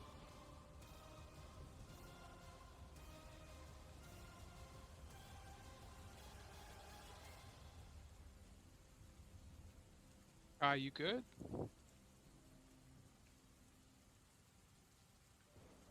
those time. Shit. Okay. I'll ask I'll ask what was the potion greater? So what's the number again? It was. Uh-huh. Get that real quick for you. It was a normal potion of healing, 2d4 plus 2. 44? Yeah, we bought It's 250. 44 plus 4. You bought the Yeah, big not ones. normal one. Oh, you bought the greater ones. Yeah. 4 plus. Because when I asked, you just said like healing, so I thought it was just base up. So 44 plus 4. Yep, 44 plus 4. Okay. Place these ones in my inventory. Okay, I'm gonna chuck that one down. See. 17. So with that, you feel slightly refreshed. You continue. And looking towards the vampire. You see Zara's blade can glow like a bluish hue as it begins to strike down the vampire. Shut up, die, man. Attack. I have double attack. Hooray. Alright, 21 hits. Hopefully, It I'm does. good. Okay, I'll attack again. That does not. Okay. The as Zaros begins English as the blade raises the blade, begins to glow a light blue hue. He will swing down, causing the light to become a burst, and divine smite on top of that. Okay, and he's undead. So 38.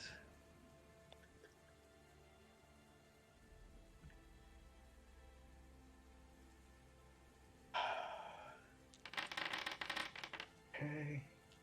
Point damage. And that's my turn. That's my turn. Okay. So as the kind of blue light kind of fades into its new color and just bursts at the creature, you could see it kind of glaringly just move back from you as just a searing just light starts permeating from it. It doesn't seem to say anything. It just kind of sits there. As that's happening, it seems almost fearful. With this, I guess I'm gonna let the unicorn take its turn and skip Lucian until next session. Or at least I'll just change the initiative of combat. So the unicorn goes higher than Lucian Another anyway. round of combat. Another round of combat. Nah, No. it's a bit Yeah, late. I second that. No. Yeah, it's good. It's good. Yeah. Oh, wait, they tied? Unicorn go first. Yeah, they did tie. Did That's they kind of tie? weird. Let me Oh, move that's that. weird. Look Yeah, at just Wow. push them up. Yeah. Oh, wow, It's they did. easy. Yeah. Oh, No, yo, trust me me. and Lucy being Trust me. tied? Let the unicorn go first. So the Yeah. unicorn kind of just immediately bows its horn.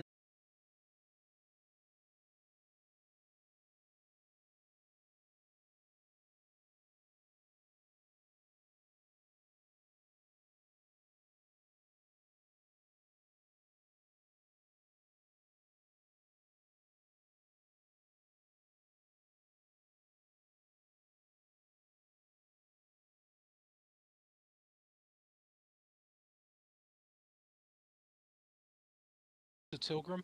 You could see the horn hit Tilgrim directly in the Oh. open wound as it kind of twists its body. Ha! They're there now. Heal, Hey! baby. Let's go. Ah! You could see kind of a wound close as the unicorn just kind of one more time just stomps its hooves.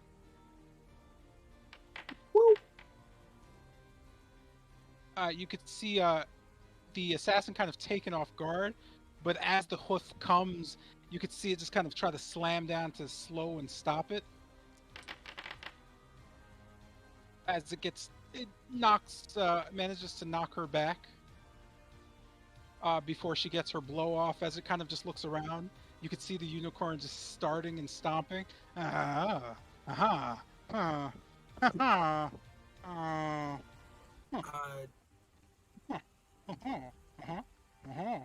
It just kind of just makes strange sounds as it's just. Ah, ah. Well, I imagine this would be fun. Oh ho! As it just starts to kind of hum. Ha ha ha! And it Oh. passed without Fucking- trace. supposed to clean these bastards up. As this is happening, everybody other than the enemies just kind of fades away. You could see you could see one of the assassins just kind of starts looking around. No one ever said there'd be a unicorn. This is well.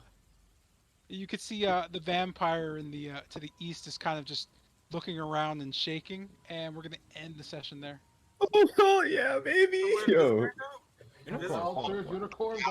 We could have one more round of combat. Cool. Yo, this unicorn bangs, up to bro. you all, but I actually have something that I need to do real quick. No problem, boss. You're good. Like I gotta do the garbage stuff. This unicorn about to clean the I fuck up. literally thought I was gonna have to make a new. I was gonna have to use one of my backup characters. Dog, yo, man, I kept saying surround Tilgrim. No, y'all did. They can literally appear out of nowhere.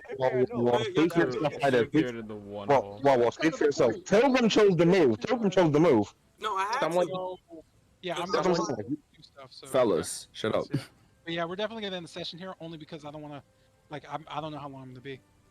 Yeah. Mhm. I get Someone needs to nerf the wizard class because like 8d8 damage at a 3rd level spell.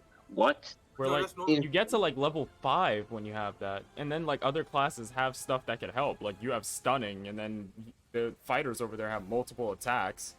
It's like it's pretty much what gives them that little bit of edge for being fragile as shit. Attack when you went burr with one spell and dealt 50 damage.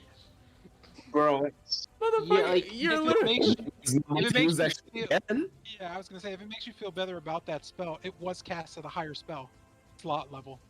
that's I want to kill her. Yeah, that she's makes not sense. happening That again. makes sense. All of Like, them were that's how cast it like is. higher spot. I was just joking. I was Doing what counts. I hate God. Yo, if our teammates go burr, I don't care.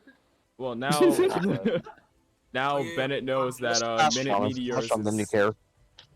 Well, yeah, Like, Yo, can we seeing take one of meteors hit you and Kester. yeah, Lucian immediately me up, bro. recognizes that. You know, it's a good thing I'm not trying to be a mage. yeah. Can we like? So Ooh, Bennett, boy, that hurt. so with that experience, Bennett learns that Melf's minute meteors is nothing like scorching ray, because he's trying to use it like he would use Obviously. scorching ray. He needs, because he didn't know that spell. It just happened. So now he needs to remember that. Yeah, man, work it into the role play. Yeah, Understand. it wasn't on purpose, but yeah. We're So, in this I- right now, right? I'm head out for tonight. Later, y'all. Oh, Oh, yeah. Speaking of, yeah, I'm about to head out too. Sayonara, Alright. fellas. Later, Can we like? Oh, you Can we haste get this more. assassin Austin? You haste and slow more, please. They're so good. Like, is that a thing? Can we take the assassin hostage? If you catch her, Yeah, like I think we can catch I mean, her. it's a I'm, thing. just- I'm not sure. If I'm we gonna would- blind her. We don't have anyone to hold her hostage to. How about We just don't need to have grab her anyone and to throw hold her her in the hostage. abyss. We're just gonna blind her and then throw her in the bag folding. If she dies, she dies. You do realize the bag Yeah. of holding, like if you're in there, I'm pretty sure you only have like 15 minutes. Yes. If she dies, she dies. let's say Okay. if she ripped the I'm bag. gonna have to disagree with that course of action. All right, then one question: how do we get her into the bag? Like, I'm how- gonna cast color spray on her, which blinds her since she has really low HP, Oh, no, and man. we're just gonna eat the bag Oh. over her. If she dies, she dies. No, I honestly I No, prefer don't Sunny. agree- I prefer Sunny agree Strike. with that. Bro, I have Yo, one health point with two keep. much better. Because Sun Strike would be much better because she can't move at all. If she's blind, she can still attack us. Wait, Yeah, but that's As far as we on know, everything. she's already blind. Look at her. All right, cool, fine, stunning strike. But I'm just gonna, yeah. We are not throwing her in the bag of holding. Let's It's fine. not go We're with the but whole we're not throwing throwing her bag. in the bag of holding. but we're not throwing her back. You could stun her and probably tie her up, yes, but we're not throwing her back. Yo, So, no Alex, tips. what's Alex? If we ever find any other people saying help us, let's just leave them. Like, it's like, we're would we're your not the character hero genuinely do that is the question. bro. I am lawful goods. I'm I'm a lawful goods. neutral. I can't do that. I can't Give do up. it, man. Those Zars can't do that. I only went because I heard vampires and werewolves. Well, I heard werewolves. Wesker's gonna be not Wesker. Lucian's gonna be highly suspicious, but Bro. he can't just ignore.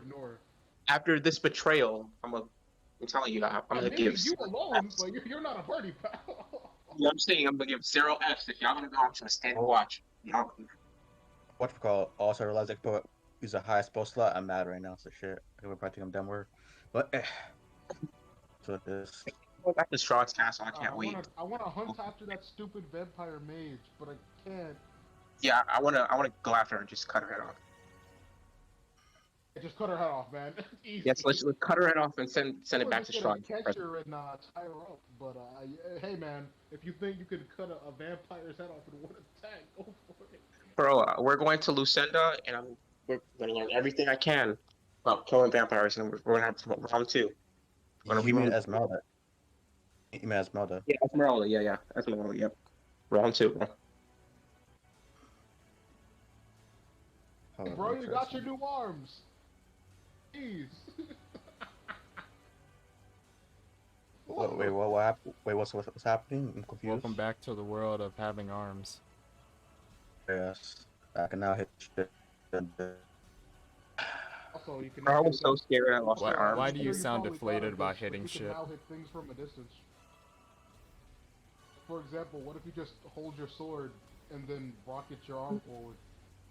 Yeah. You can Plus, your arms are you can snipe unbreakable. stuff with your freaking sword.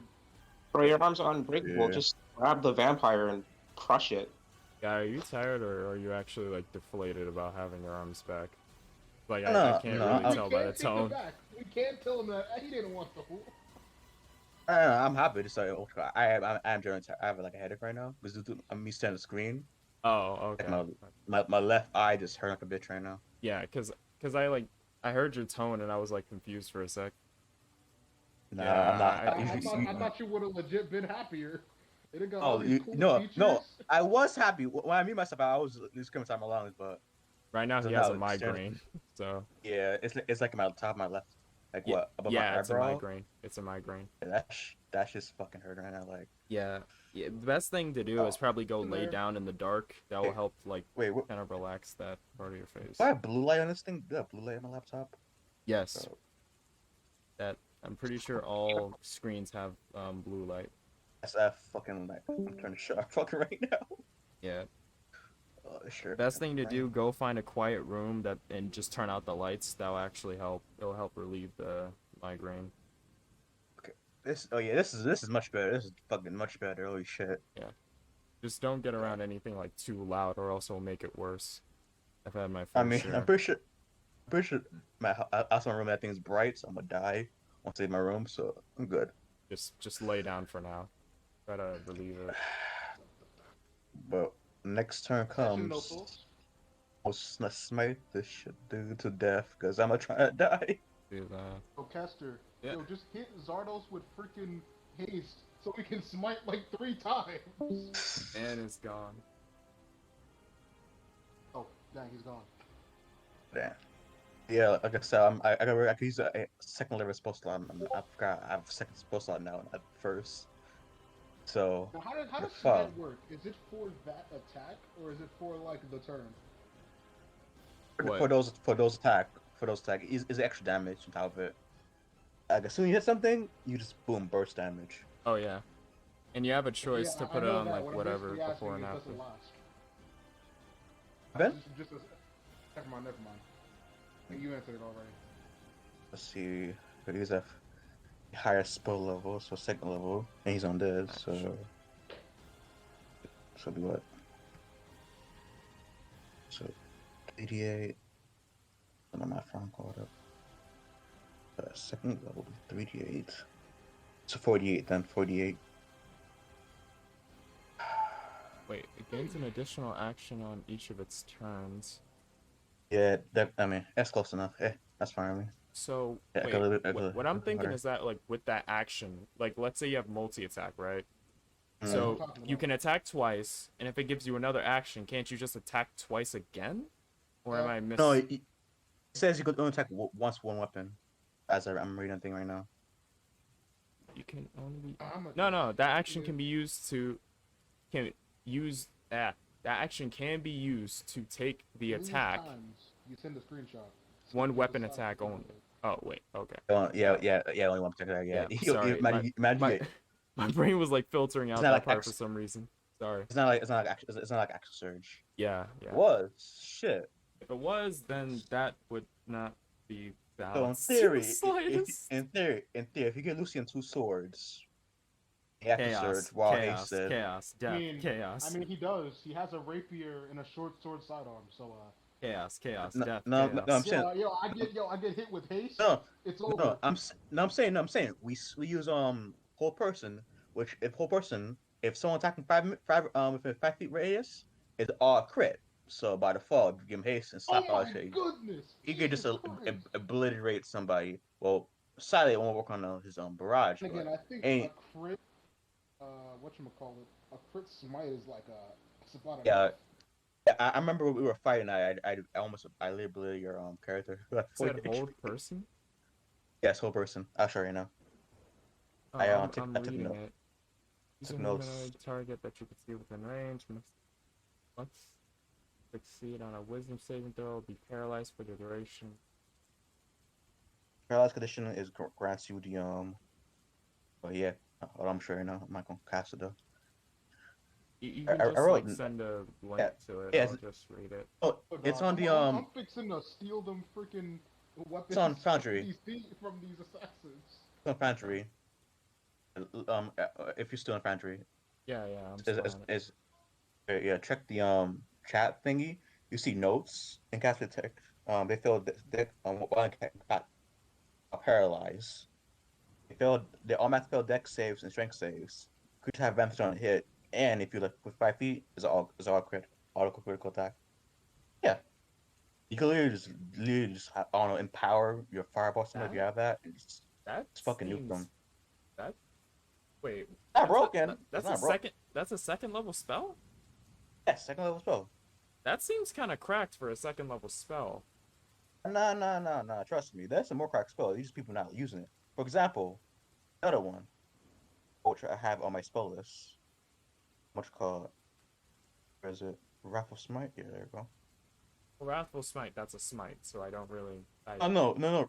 Read the notes of fear. When you have fear, you disadvantage on ability check. You must make a wisdom check to resist spells, and you have disadvantage. I mean, Technically, that doesn't sound as like broken as like automatic crit. oh yeah, I mean, well, yeah, well, Like I mean, like I could use that for like I call that in the RPG terms, CC, crowd control. Yeah, yeah, we use it called crowd control. I know that, but it's like whole person seems like real busted in that aspect. Like a Hey second level man, spell that basically gives everything that hits the target an automatic crit. oh Like no, that's be that's within 5 feet. That's within 5 feet. So only That melee sounds like people. enemy's gotta lose. wait. You can get wait, and you get crit It's a if you're within notes. 5 feet of anything. Yeah, if you fight with the feel of it, crit. But if you're doing range, you get advantage. Attack my. That If you say that you still cast, seems what? Oh, okay, wait, hold on. Am I they, missing something? it's a save. It's a save, bro. It's a save, bro. It's a save, bro. It's a save. So it's fair, man. It's a save. It's not like oh I cast it and automatically on you fail. It's still a save, bro. So technically, No. I mean again, I know it's a save. What I'm wondering is like the whole like. Yeah, okay, it so applies it applies the paralyzed condition. Applies the paralyzed condition on it. Paralyzed condition. so Paralyzed. so if you're paralyzed, right, and Mm. you get hit by anything within 5 feet, like Crit. let's say Crit. someone's next to you and they hit you, that's a crit. Crit. Yep, crit. Crit. Fuck your 35 AC. You get crit of. I may be missing something, but that just seems like busted. That just seems I busted mean, to we me. have like we have wish. You have like I don't Wish know, was like fucking level time 9. stop. I mean, That's again, level these are OP 9. spells. These are OP spells, man. Again, No, those are D&D OD has more. spells, but those are level 9. This is level 2. Again, D&D is for me for like for creative people for your use creative uses. And, like I have now an option to like prepare spells. Could be like the most. What's that dude from the anime? Over prepared. Do that. I'm out of spells for it. Like they're going underwater. Got you. If I was a wizard, oh boy, Jack would probably kill my character. Oh god. Hold on. Just be prepared for anything. Just be nice, man. I just like that benefit on the benefit. Alright. What else have? It's like I also have locate object, protection from poison, prayer of healing, lesser restoration, zone of truth, find steed, aid, struck acid before you left. That's actually how paralyzed is. Yep, it's Jesus broken. Christ. It's fucking broken. Why is paralyzed busted? It's a condition, I man. can understand the advantage, but it's just like it's like straight up crit. That's Jesus. Wait, so paralyzed just straight up crits? Yeah, if you're If you- paralyzed, if you- any attack that hits the creature is a critical Within if 5 the feet. attacker is within 5 feet. So Oh, let's God, say you're telling me I'm about to crit this vampire real quick? if it's paralyzed, yes. But the vampire is not paralyzed. He's what you call stunned. Stunned and paralyzed. Yeah. Yeah, stunned and paralyzed are two completely different. Oh, so paralyzed is just stun on crack. Got you. Yeah. Yes, he's stunned. Yes, stunned. Like that.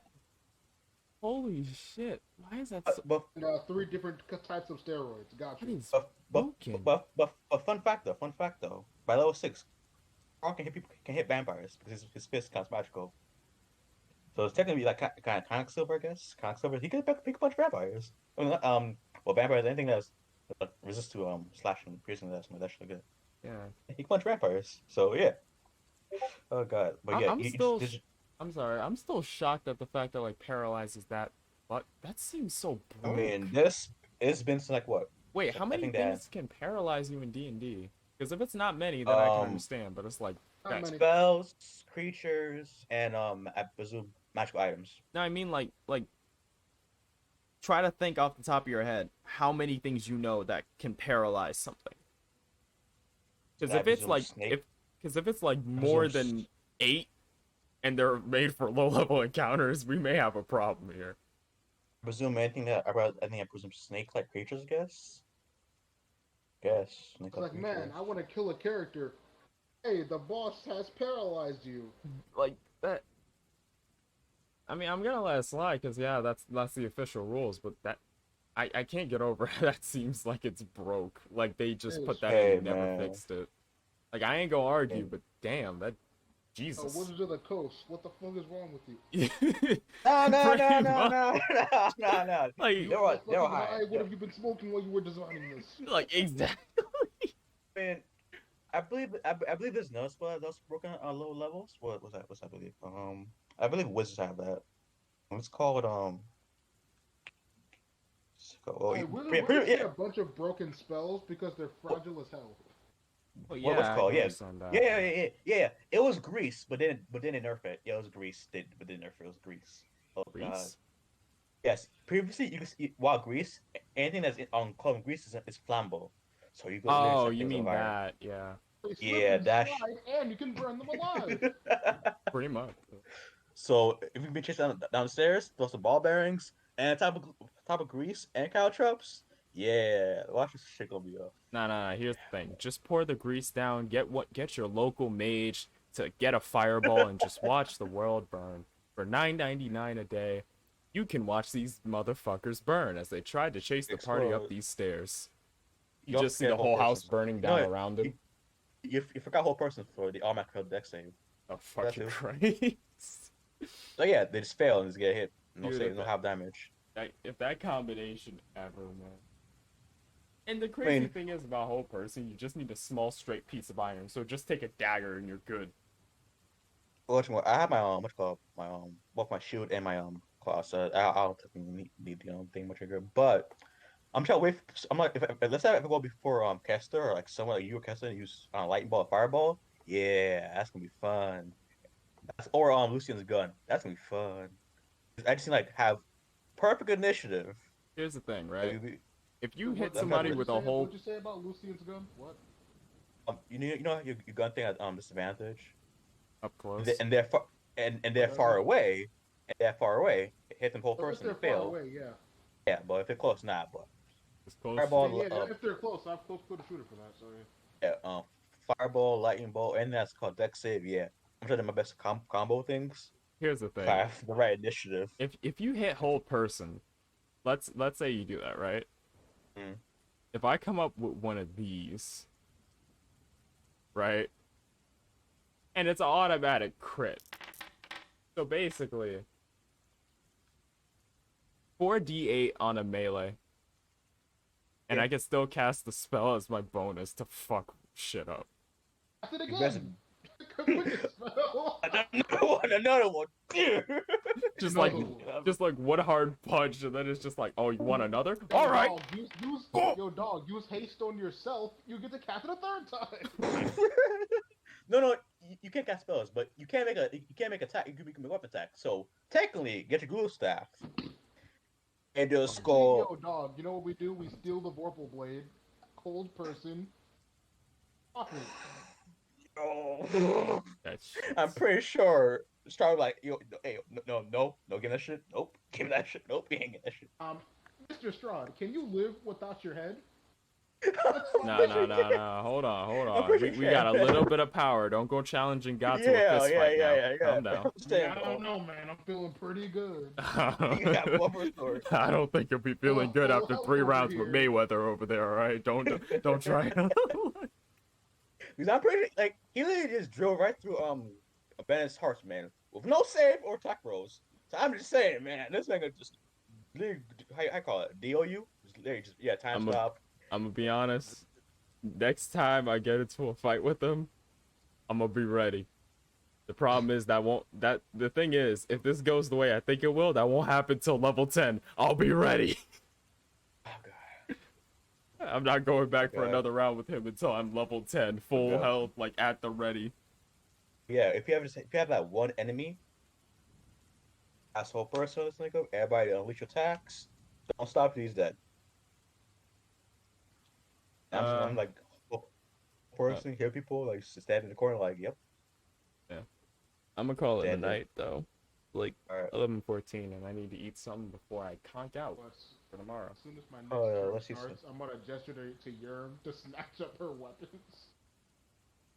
I mean, as you make a highest, I call it check stealing. Are you hitting yourself? Sleight of hand. I'm gonna Yeah, assume that they sleight have, of hand. I'm gonna assume that as stealthy people, they have low strength. I'm just gonna try to knock one over. I mean, one of them was using a longsword, which is a strength-based weapon. So the longsword lady had strength. The other was just dexterity. So maybe the tiefling girl, but the blind one, nah, she probably fooled you. I'm not fooled, but she'll probably be able to stand her ground. Saying you're trying to spit in my face. Get out of here. I'm thinking logically. Because for example, assassin, right? High dex, probably strength. A armored dude, a strength, probably like low dex, and low You're spitting this poison. I don't know what you're talking about. Sir, Emperor King God Lucian, someone is going to fold you if you don't get off your high horse. What you're talking about? What is this blasphemy? You're trying to.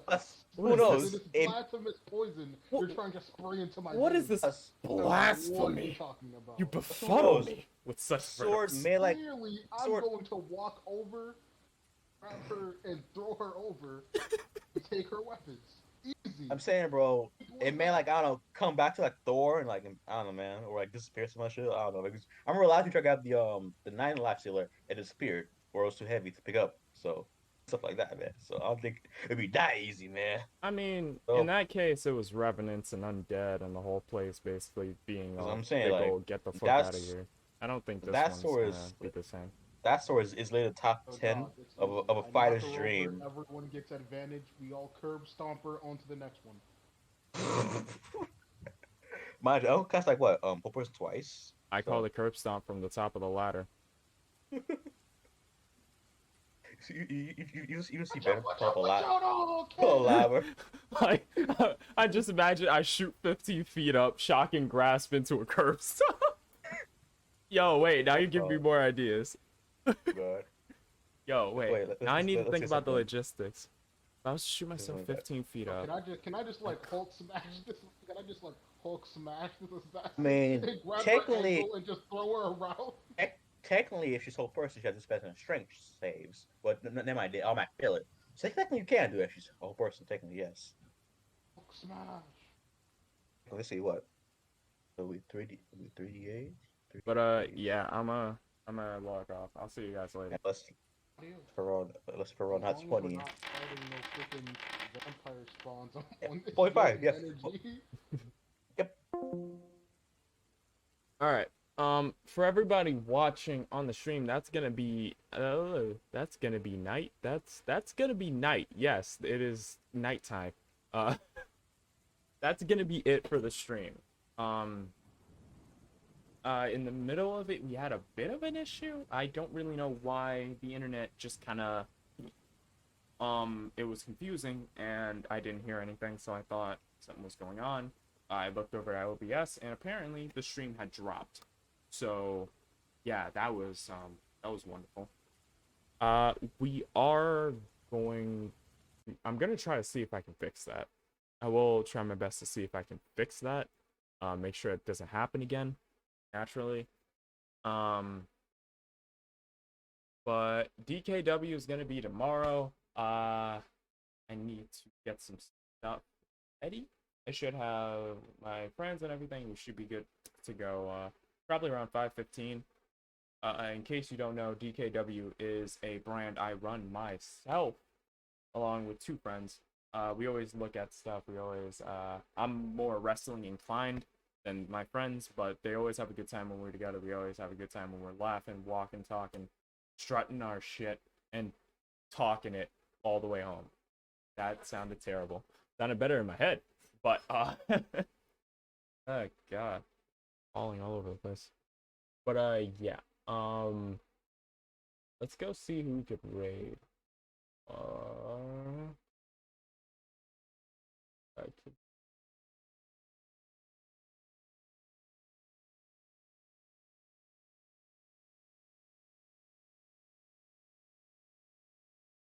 hmm.